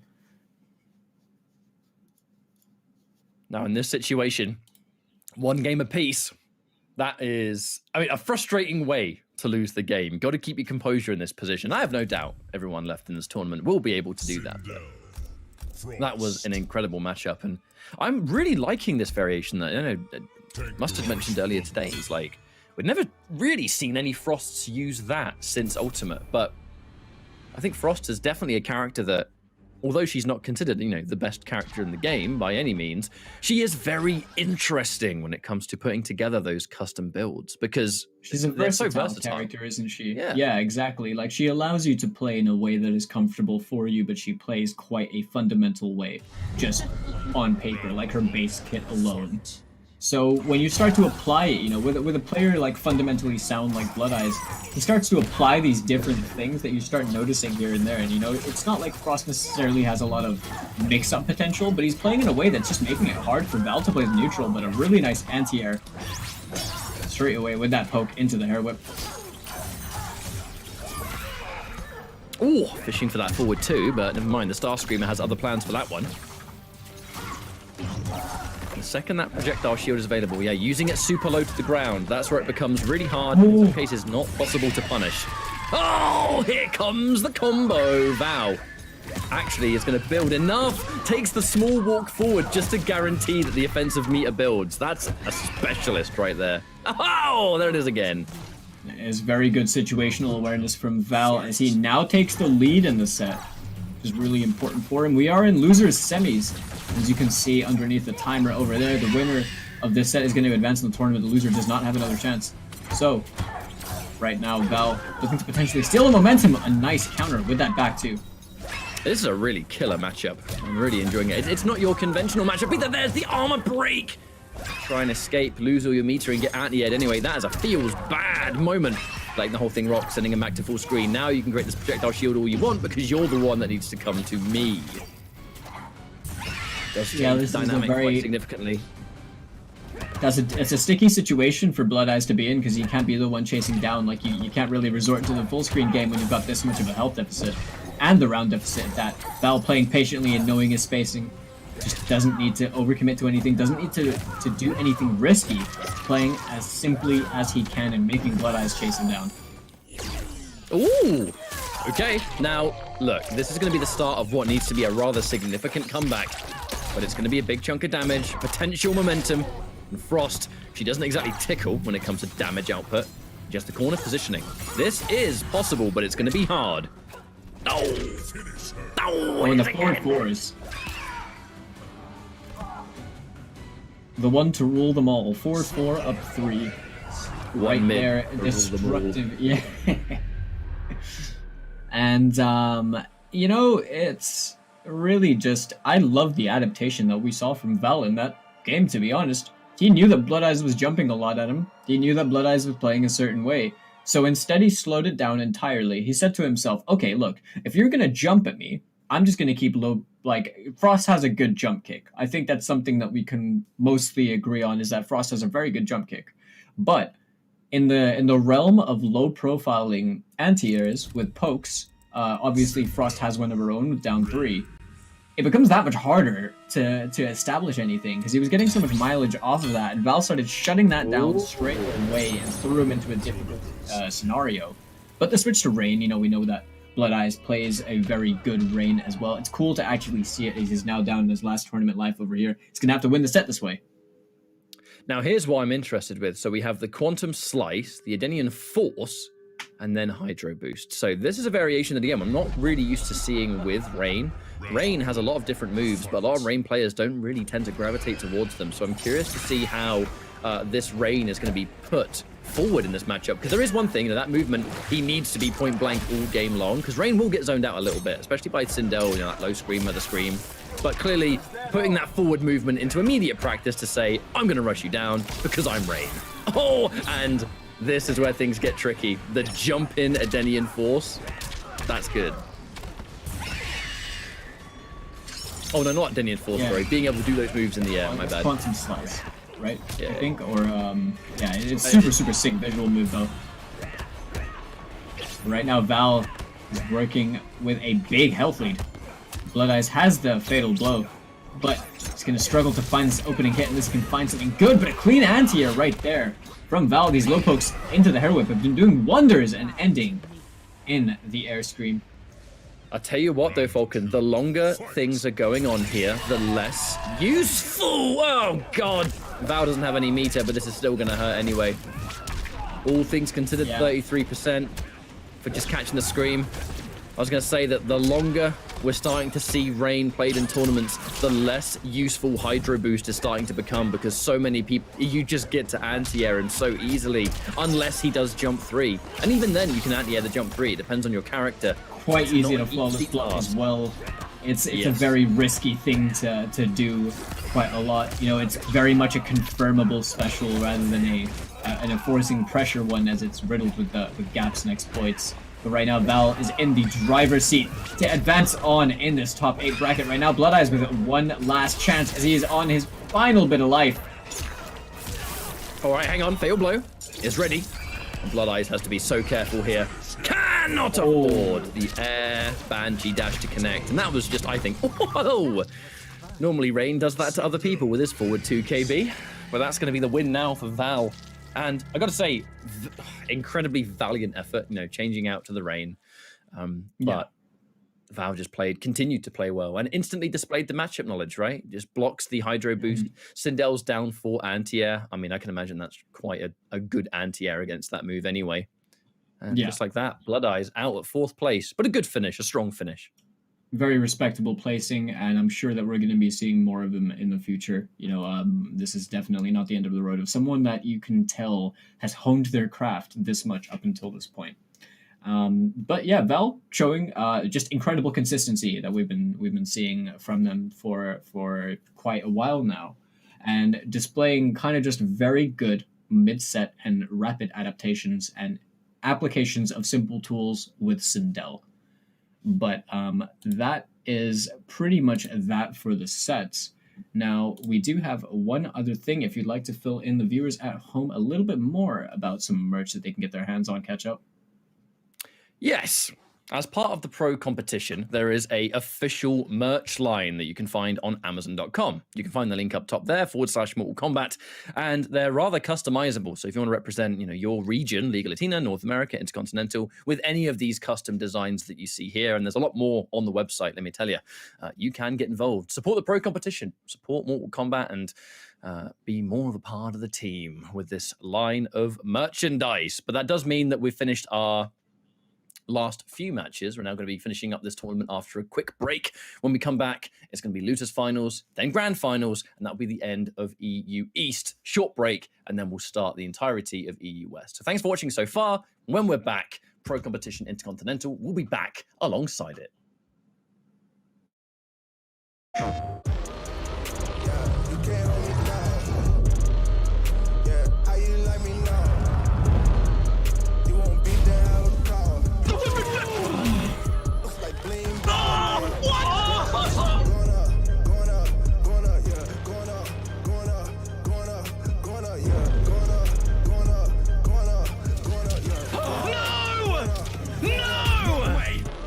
Jokes, no gimmicks, just combat.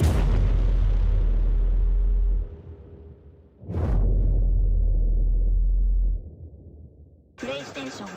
Looking for attention, I don't need the extra tension, cause I'm in the 4th dimension. Trapeze high in suspension. Now don't bother with the haters, cause they all be imitators. We're real life manipulators. Get it back up and see you later. I like me for me. I'ma be what I'ma be. I like me for me. I am who I wanna be. Na na na na na na na na na na na. Gotta prove it to myself and nobody else. Gotta prove it to myself and nobody else. I like me for me.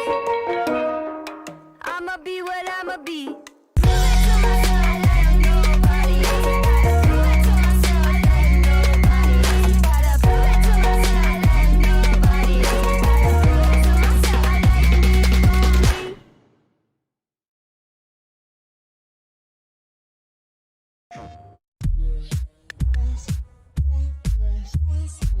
Hey guys, Ketchup and Mustard here, and it's time to test your might in the Mortal Kombat 11 Open Series. Ready to rumble? Power on your PlayStation and head to the Events app, filter by type, and select a convenient date and time. Boot up MK11 and locate the PS4 Tournaments menu option. Click it to visit a familiar place, the Console Events tab. Sign up and prepare to play. Once registered, you can view your tournament details and check-in time. A notification will remind you to tighten your black belt and get over here for your match. Continue combat in the open qualifiers to close in on the competition. Thank you for watching, and we'll see you in the tournaments.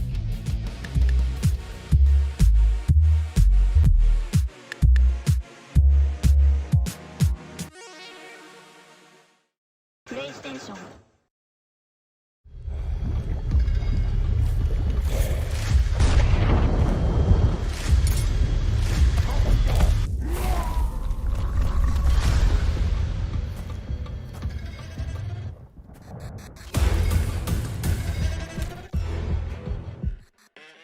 Who are you?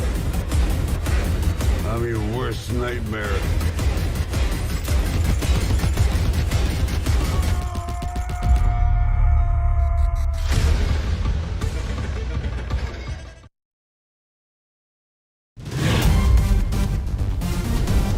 Any ring I step into is mine.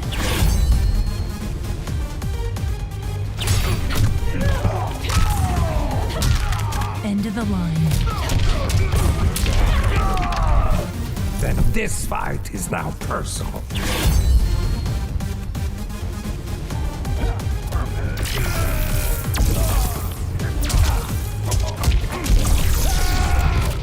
It is exhausting being so perfect.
Hi everyone, welcome back. You're watching our latest episode of the Intercontinental Kombat EU East, where we're having our top 3. Losers Finals is up next, which is going to be Val versus Desarted, and then after that, the grand finals of K-Top versus whoever wins this next series. My name's Ketchup, joined by Mustard, and the way that Pro Comp has gone so far, across all regions, it has actually been a rather mixed bag of results, whether it's players in the top 8, the kind of more top-heavy side of the top 8, and this is kind of continuing to be that, I think, because we have Desarted, who is continuing to demonstrate the Shang prowess. We have Val here again, and K-Top, first time in Winner's Side Grand Finals here.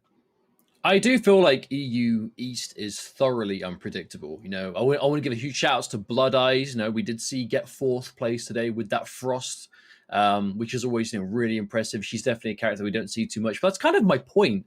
We see a lot of unpredictable stuff in the EU East. Today we've got K-Top, Winner's Side Grand Finals, Val, who had a bit of a rough time in the second cup for EU, now sitting in Losers Finals again against Desarted. These are 2 players that have thoroughly taken Open Series with 2 hands, and now we're seeing that come through more in Pro Competition as well, as we do have that kind of double barrel PS4 tournaments thing right now. Pro Competition for the official World Championships, Open Series for the weekly practice. It's been great to see these kind of players really thrive in that environment. Desarted especially. Desarted is forever one of our main examples of that. But, lost a narrow nail-biter of a Game 5 Winners Finals against K-Top, so he's going to be hungry for that run back. Because you have to remember, for Pro Competition, this is a point system. The better you place in Pro Competition events, the more points you earn, and at the end of the season, the top point earners are invited back to the regional finals. So the more work you do now, early in the season, the less you have to work later down the line, to kind of scramble for points at the end. So you're looking for a lot of a comfort zone, the better you can do now. Now, we'll see what this matchup shapes up to be, because again, it's the nature of Desarted. You think you know Shang Tsung, and then you watch Desarted play, and it's a completely different world. So heavily focused on those morphs, using different morphs for different matchups, and Val, really using whatever moves are appropriate for the matchup. I say the term Sindel Master for good reason. As one of the best Sindels in the business. But it's so hard to even predict what moves Val is taking, because Val does have a ton of variations we've seen over time, right? Today it's been more of like a, Actually, no, I was about to say today it's been 1 of 2, but that isn't even true. We've already seen 3 from Val alone today. And this is just in the top 8. This is just a couple of matches. We've seen the Bellowing Banshee, which is a move that I've not seen any Sindels use, to be honest. And it was a move that actually had a big contribution as well, right? Like, it was a big deal. Still, though, Desarted. The Shang. I hope you're careful, though. This health Ermac lift will guarantee Fatal Blow. Yeah, well, Sindel knows more about that as well. 1 counter hit Scream. Not that we're going to be able to really see it now, because the bar of amp was spent. Oh, they're both so weak. The chip of the forward 4 is good. The flawless block, but never mind. The wake-up roll. The straight skull's not going to be enough. And the low-star Screamer coming out to take the first round. Val with the perfect call-out. Yeah, there's a bunch of special counter pokes coming out of the Desarted there. I think maybe expecting Val to preemptively try and take that turn back at the end. You have plus frames? No! And Val, a player really known for that flawless block ability, so Desarted going to be playing around that big time with that forward 2. Jump 3 as well. Down 1's a battle of pokes. Really wants to keep forcing his turn back into the fray. Especially when you're in the corner, right? That Ermac lift's corner damage is so good. Looks for the forward 2, wake up 3 to steal the turn. Delayed forward 4 really wants you to think that grab is coming, but not quite. The back 1. I am shocked he didn't go for the mix-up off that back 1. That's normally the Desarted special. But maybe he just wants to play it a bit safer, because there's one character you don't want to give a full punishable opportunity. It's like Sindel. The Fatal Blow, least of all. Oh, big duck, but just, yeah, ever so slightly far away for that with punish in time. Decide. Getting a good side switch with the side at the end, though. Could be worse. That preemptive. Oh, down 4! That is so good! When Sindel's down 4 is anti-airing Shang's jump 3, you know it's good. One of the most un-anti-airable buttons in the whole game. And Sindel able to find a way to pick up Ermac lift coming in hot, and now a down 2 that you cannot challenge, so Val, quite rightly so, isn't going to bother. Charge Scream. Hard to say who's got advantage here so far, because although Decide has a life lead, all Val needs to do 1 KB Scream and we're going to equalize, and then some, probably.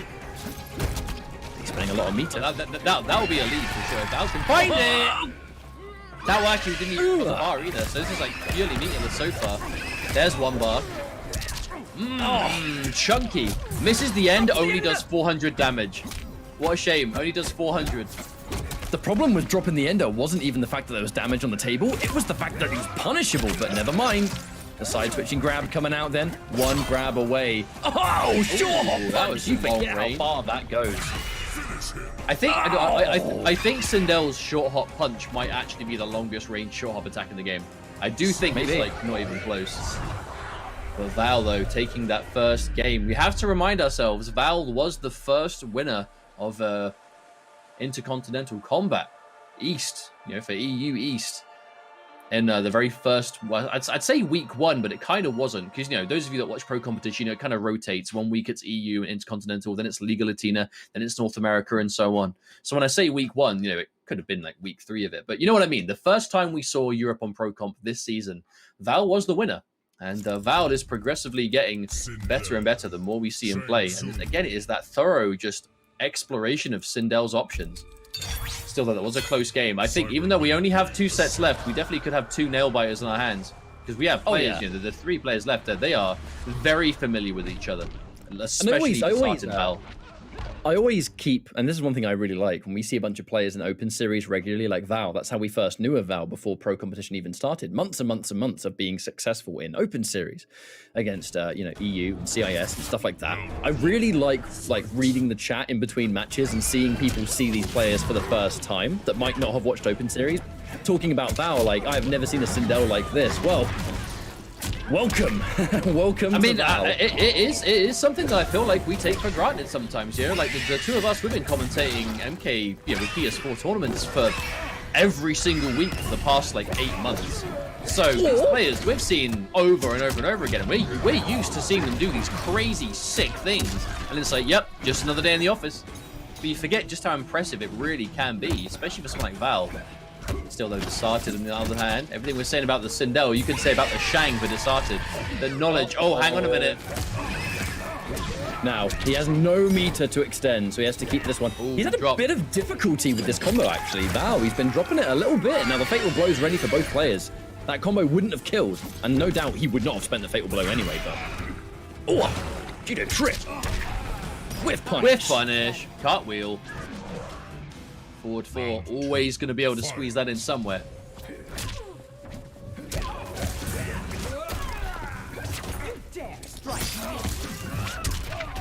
Whoa! Whiff punish on the hair whip like it's MK9.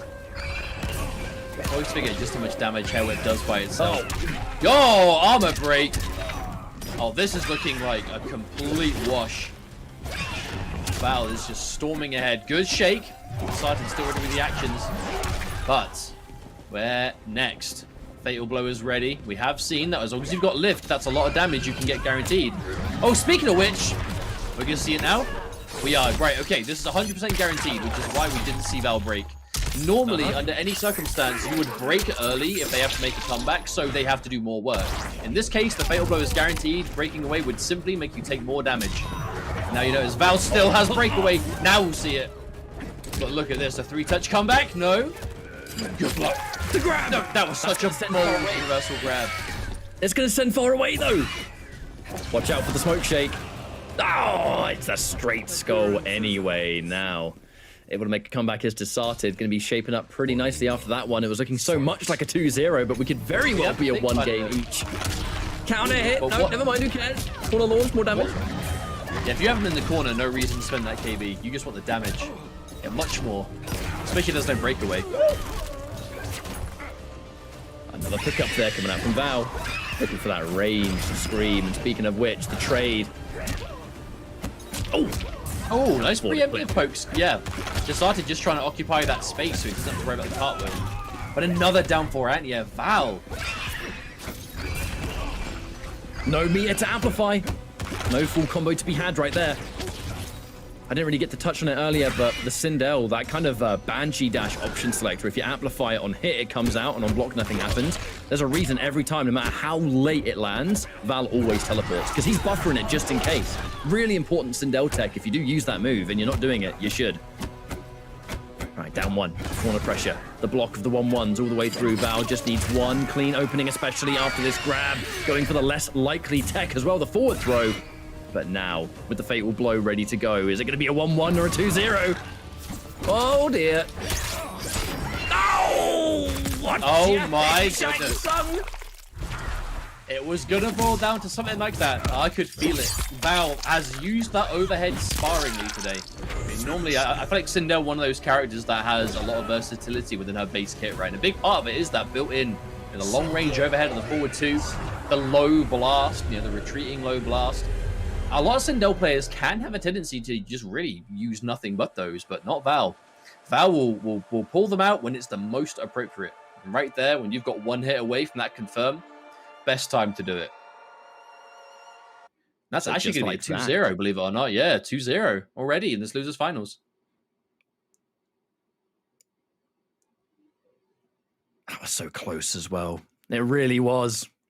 In those final moments, the Sindel, the forward two from far range, is so good at catching you off guard. Well, I mean, it's the unfortunate kind of set if you're Deserted, right? Because these have actually genuinely been two close matches, but it's still resulted in a 2-0. So you're really having to fight tooth and nail, and the games are going down that close, but you've lost them both. So even though the matches have been super competitive, the scoreline is still showing that you have a ton of work to do, and he is not going to be comfortable with that circumstance, because we know Deserted. He's been here before. He is one of the people that we have seen in this part of the world do more reverse 3-0s than almost anyone else in online tournaments, but maybe not quite in this instance. But have to see. And now, right there, the fact that we're seeing Deserted go for this, actually still hitting jump kicks, and we're not seeing the lift from them, I feel like Deserted isn't quite bringing in the same level of confidence. Another miss. And maybe if he doesn't have the lift, does he swap variations? It doesn't look like it. I don't know, it looks like the exact same cosmetics to me. The neutral duck on the advancing high. Oh, there's the back two. Val's looking really good so far. Looking for the trip guard, the empty jump down one, getting punished by the dashing grabs. There's not even a tech possible. And oh my good lord, Deserted looking a little bit checked out in this round. Nothing has worked, and Val has just been making the right plays. Just letting Deserted swing. Trip guards him, grabs him, whatever. Val's the comfortable one. Forward grab, no, reverse grab, never mind. No, we are talking about how much of a lead Val has, but are we talking too early? Chip will be a problem at this point. The Banshee underneath the down 4, but a crucial breakaway. Val given another chance. Doesn't finish. There we go. Chip. Oh, trade.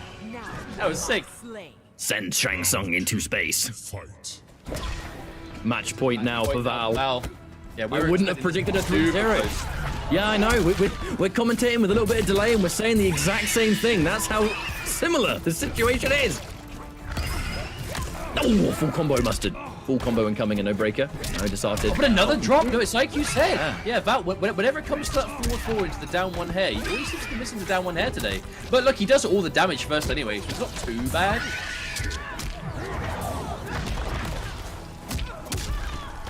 Down 2. That nice little chunky damage ender. I saw someone mention earlier. Oh dear. I saw someone mention earlier on. I can't believe Goro's not in this game. Look no further. There he is. He is in this game. That's not what they mean, and you know it. No, it's exactly what they mean. Clearly, they just haven't seen him. His presence in the game is acknowledged. Absolutely. He's having a rocking out. Best seat in the house for this close end to this match. On the verge of a 3-0. Oh! But Deserted just needs 1 or 2 good projectiles. Oh, good block. Good block on the overhead this time. Val again is really known for those preemptive buttons from Val. And again, another good block.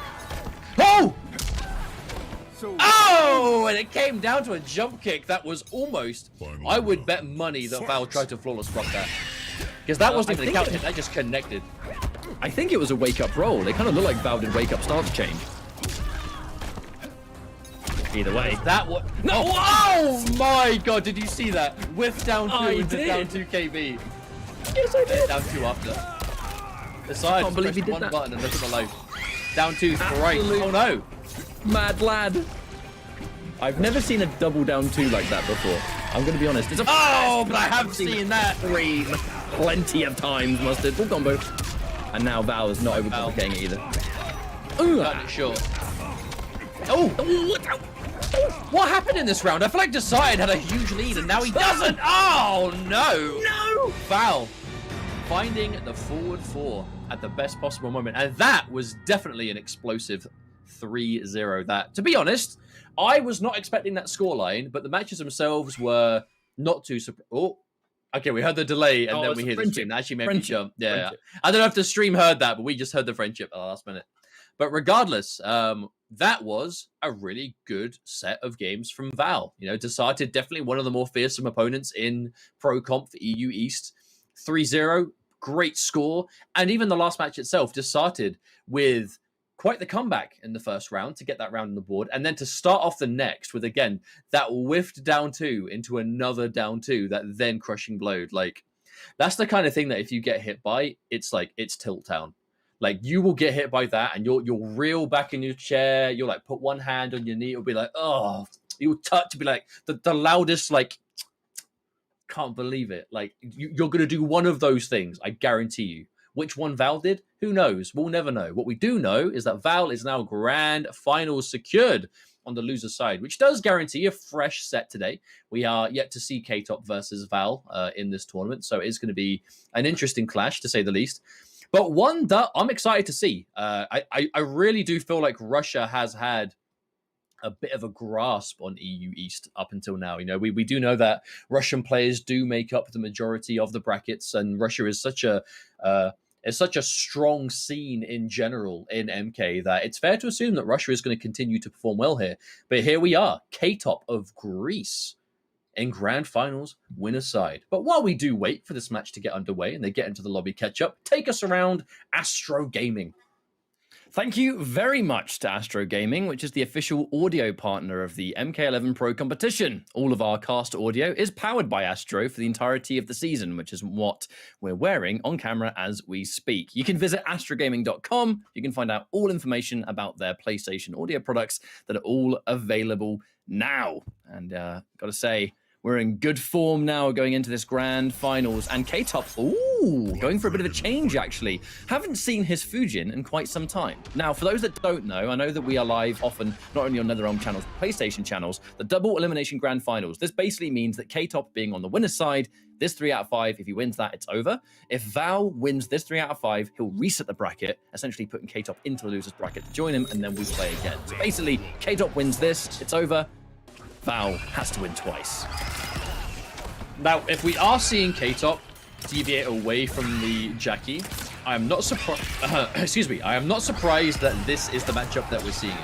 Because Jackie versus Sindel is a matchup that we have seen the Russian Sindel players are incredibly good at. Especially if you've got that air Banshee. Any character with incredible air mobility options, the Banshee is just such an obstacle for them to deal with. K-Top, we haven't seen his Fujin in quite some time, but we have no reason to think it's anything less than impressive. But we saw that immediate preemptive Banshee dash, which shut down that Skywalker. Oh, and the bellowing Banshee, in fact. There's the air-to-air. Now, this Fujin, I don't know if it's going to work, you know. So, everything you would pick Jackie away from for the super jump being punished by the air Banshee, Skywalk kind of has the same problem. So if K-Top is picking Fujin here, he's going to have to watch out for the Skywalker neutral. Because that is what Val is going to be prepared for the most. Keeping things a little bit safer, if possible. Oh, the needle doesn't quite hit its mark. Uh-oh, escape failed against Sindel. You know what that means? Don't get grabbed. Oh, the trip. An air to air, but that's not really going to do much. Val's in great form, and again. Oh. Oh, what? The short. I mean, Val just looks really comfortable with just the standard Fujin-based offense. Like, not pressing preemptively, blocking the options of Skywalk, calling out the needle, like, not getting caught out by pretty much anything here. Nice anti-air, and that is going to be game number 1 of 6 that Val is going to need. But that was done swiftly, yes. Now, okay, so let's look at as well the fact that Sindel's forward 4 becomes just impeccably more dangerous the second you get escape failed. He had escape failed. Sindel gets a crushing blow throw on both of her grabs, and he didn't do a single one. because he wanted to make the forward 4 harder to It deal is, with. it And it is worked. though the day one efficient play. If you have a strike throw mix up of, get a poke on hit, and it's a mix up of grab or button, and if it's a mid, even better. If it's unreactable, even better. If you've got a crushing blow throw, that automatically makes throw more attractive in a strike throw situation. And that is a situation you'll find yourself in quite a lot. So and then that's where you're going to get mid after mid. Cetrion. I haven't actually seen K-Top play this character before, but think about this variation. It's not very complicated. So if you are a talented player, fundamentally, you can probably learn it. Earthquake, winds, teleport. We have mentioned this before, though, because this is not the first time that K-Top has picked away from a very aggressive character for something that is a bit more distance-oriented. We know that Cetrion is, she's definitely quite the brawler with the tornado, but she has got that full-screen game, and it is something that we've seen give Sindel quite a hard time in the past. Now, K-Top as a player, in MKX, we historically saw him as mainly just a rush-down monster without a lot of patience. And in Injustice 2, he mained Starfire, and he played for that distance game. So Injustice 2 really taught K-Top the beauty of keep away. And I think MK11 was seeing a nice hybrid of both. But right now, is it enough? Because he's going to the Cetrion, that could be quite a new pickup versus Val's day one. I mean, day one Sindel, I know she's DLC, but you know what I mean. He's got that playtime. And looking as comfortable as ever right now. Kind of looks like K-Top can pick any top tier that he wants, and Sindel, too bad you will die. I mean, he's gonna. I don't think he survives this. Will. Gets the combo this time. I don't know if he's going to stick with Cetrion, I don't see it. Maybe Jade, perhaps. We'll see if this round goes better, but right now it's a bit of a disaster for the Greek lad, isn't it? Oh, no. But even then, Val is doing such a good job of just not leaving himself in a punishable state. He's safe but minus at worst. Everything he's doing is so difficult to get a turn back guaranteed, and another hit misses the end, but who cares? Look at the life difference. Ow! Overhead, and this 2-0 has happened in the blink of an eye, and Val is already a single game away from a full bracket reset. This might be the quickest reset I've seen in an MK11 bracket, online at least. Well, we'll have to see what happens from here. I don't know if the Cetrion's going to stay there, Mustard. I don't know. I don't think so. I don't think so at all. I mean, the thing is, K-Top does have games to work with. The beauty of being in the winner's side of Grand Finals is you can have a bad set to start, and obviously you lose the safety net, but it's a safety net that no one else in the tournament has. So if things go rough here and he doesn't, okay, now he's going to Jackie. I like the choice to go to Jackie now, because if he was hesitant about using Jackie at the start of Grand Finals, but ended up, for example, if he takes a couple of matches here and then loses, he'll know, okay, right, Jackie is going to be the right one. Because if he didn't play Jackie here for reasons, maybe thinking it's not right for the matchup, maybe he thinks that because Val clearly has that air Banshee on lock for the air mobility.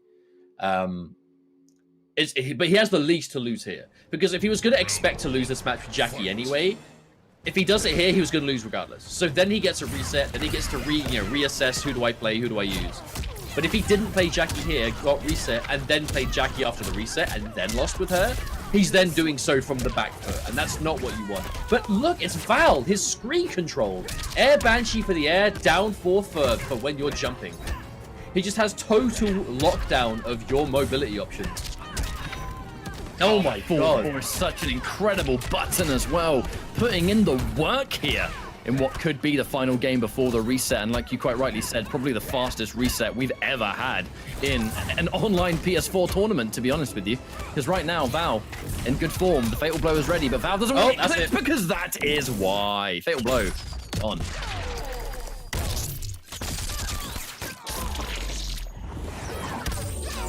That is definitely going to take the round, of course. We expected that much.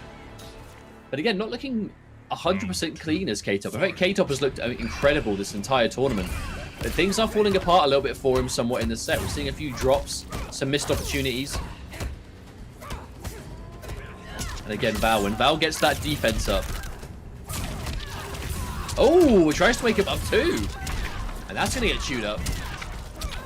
All right, so the change to Jackie has definitely been a lot more beneficial. I think K-Top might have been a bit concerned about that screen and space control. But with the escape failed, hang on a minute. This is either going to be a ticket into the round or the ticket into the game, depending. See if he gets a tech or not, but Oh, let's do it. Punish. Too far away, though. No punish to be had, except for the KB grab, which is exactly what you want. Now, Val, almost able to bring this one back. The dash in forward 4. Good forward movement, too, from Val. Got to be said. Oh, tries to Anya, but one bar, KB ender. You have to be careful to K-top though, because there it is! Ah, yep, that's it. I respect that fatal blow from Val. Because the second the grenade is under you, how likely is it that it's going to be followed with like some kind of button into grease kick or whatever, just to plow through what life is left. But okay, now this is case in point why I'm happy that K-top has gone to Jackie. Now he's down 2-0. Because there must be a reason that he didn't start with Jackie. I could only assume he didn't like the matchup, or maybe they've played before and he knows that Val is... Because Val is definitely one of the best at just the air Banshee utilization. And that's a big part of just dealing with super jump or airborne mobility neutral. And that is a big part of K-Top's plan of Jackie, right? So to go here and win a game, even if K-Top loses this and still gets the bracket reset, he's won a game here. So he knows it's possible. So the reset could be more competitive if we see it. But, you know, that's only if we get to that point, because K-Top is definitely capable of bringing this one back. But Val, you know, quite the opponent. Even though Val's on the loser's side, still feels like Val has the momentum here.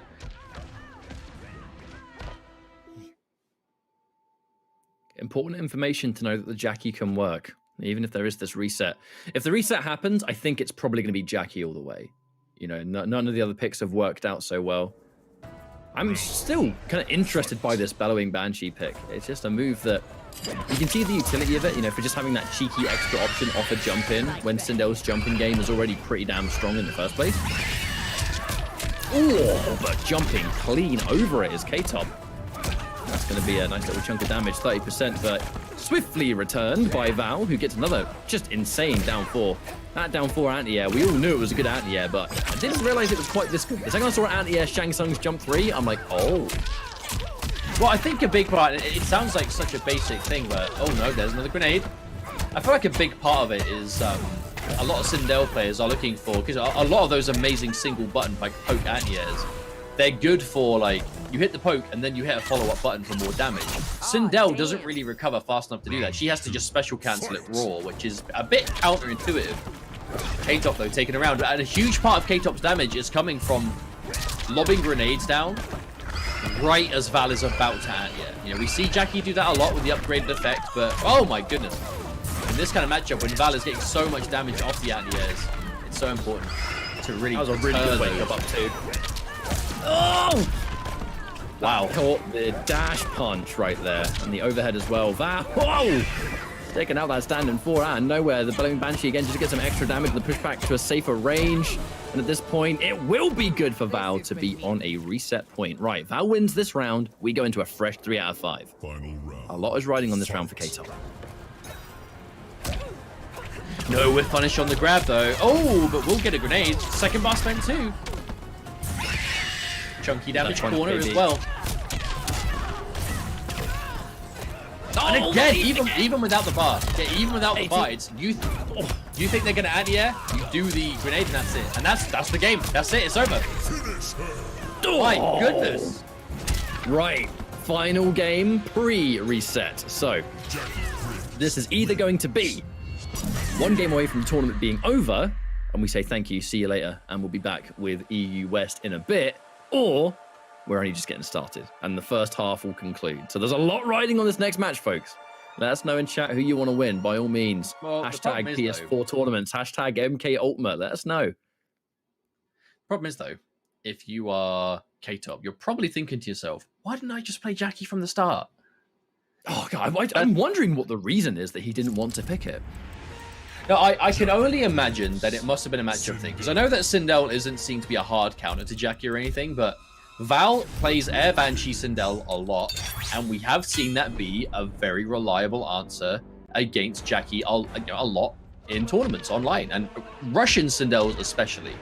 However, the next layer to that is the anti-airs too, right? Sindel's down 4. But if there's one character in the game that can deter people from anti-airing, it is upgraded style Jackie. Because you have those air specials, the air shrapnel, hitting so low to the ground, grenade most of all.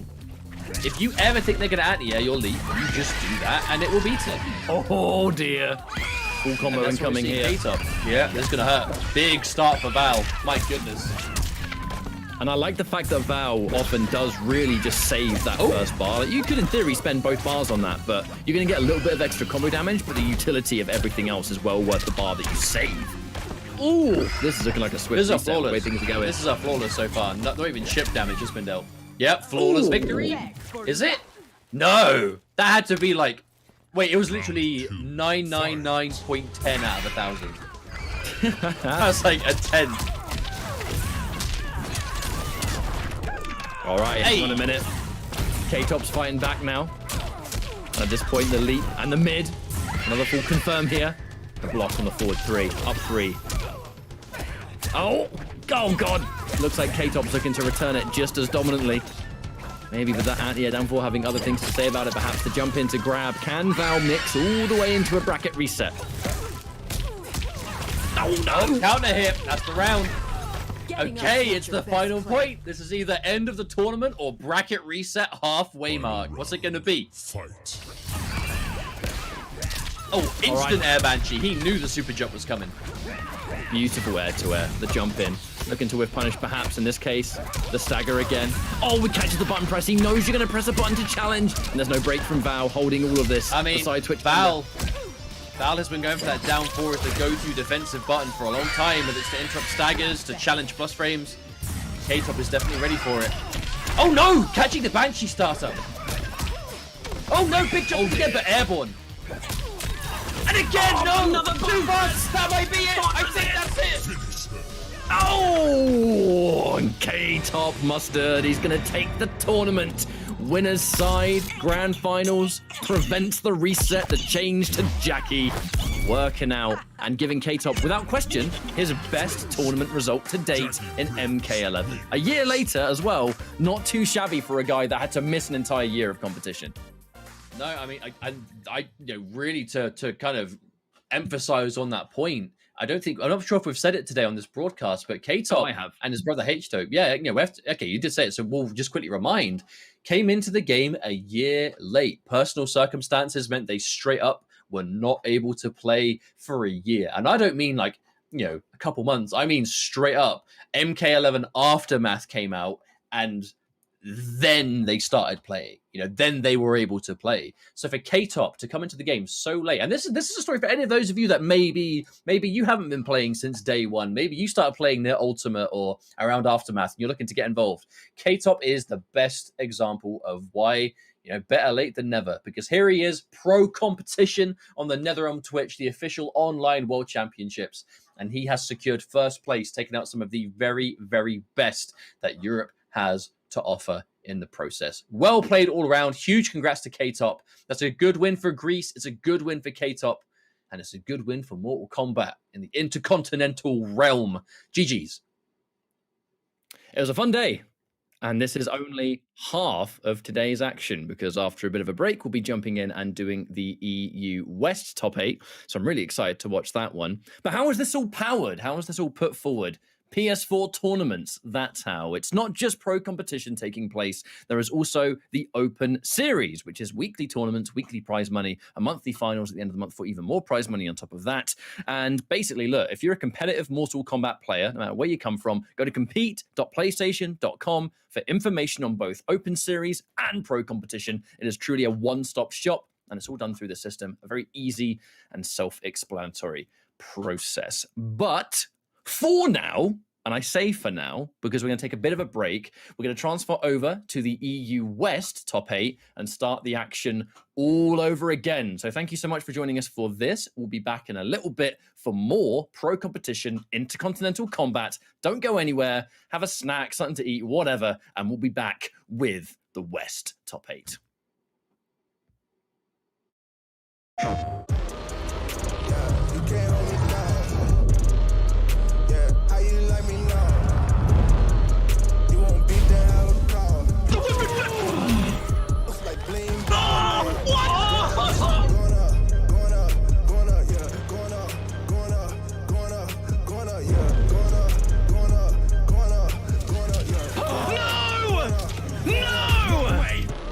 Jokes, no gimmicks, just combat.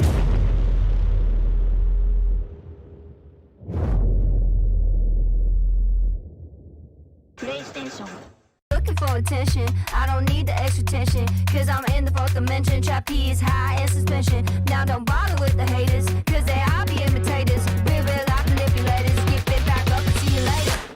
I like me for me. I'ma be what I'ma be.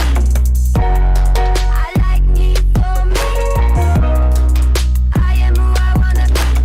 Na na na na na na na na na na na. Gotta prove it to myself and nobody else. Gotta prove it to myself and nobody else. I like me for me. I'ma be what I'ma be. Prove it to myself and nobody else. Prove it to myself and nobody else. Gotta prove it to myself and nobody else. Prove it to myself. I like me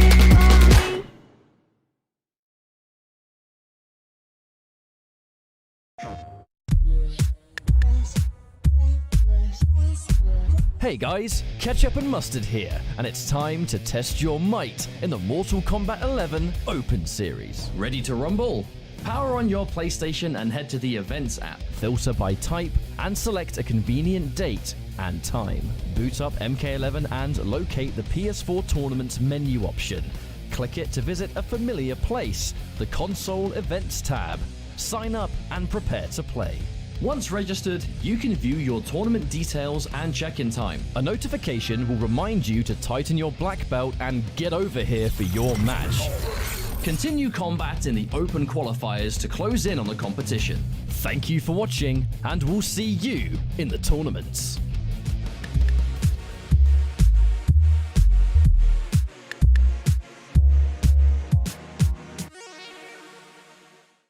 PlayStation.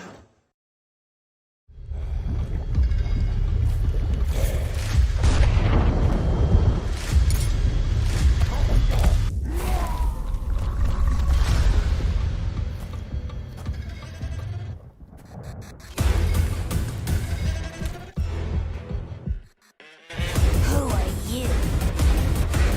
I'm your worst nightmare.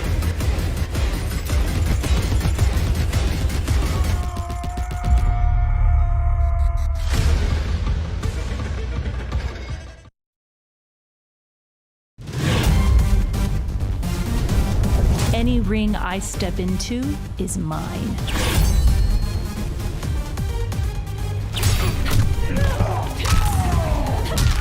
End of the line. Then this fight is now personal.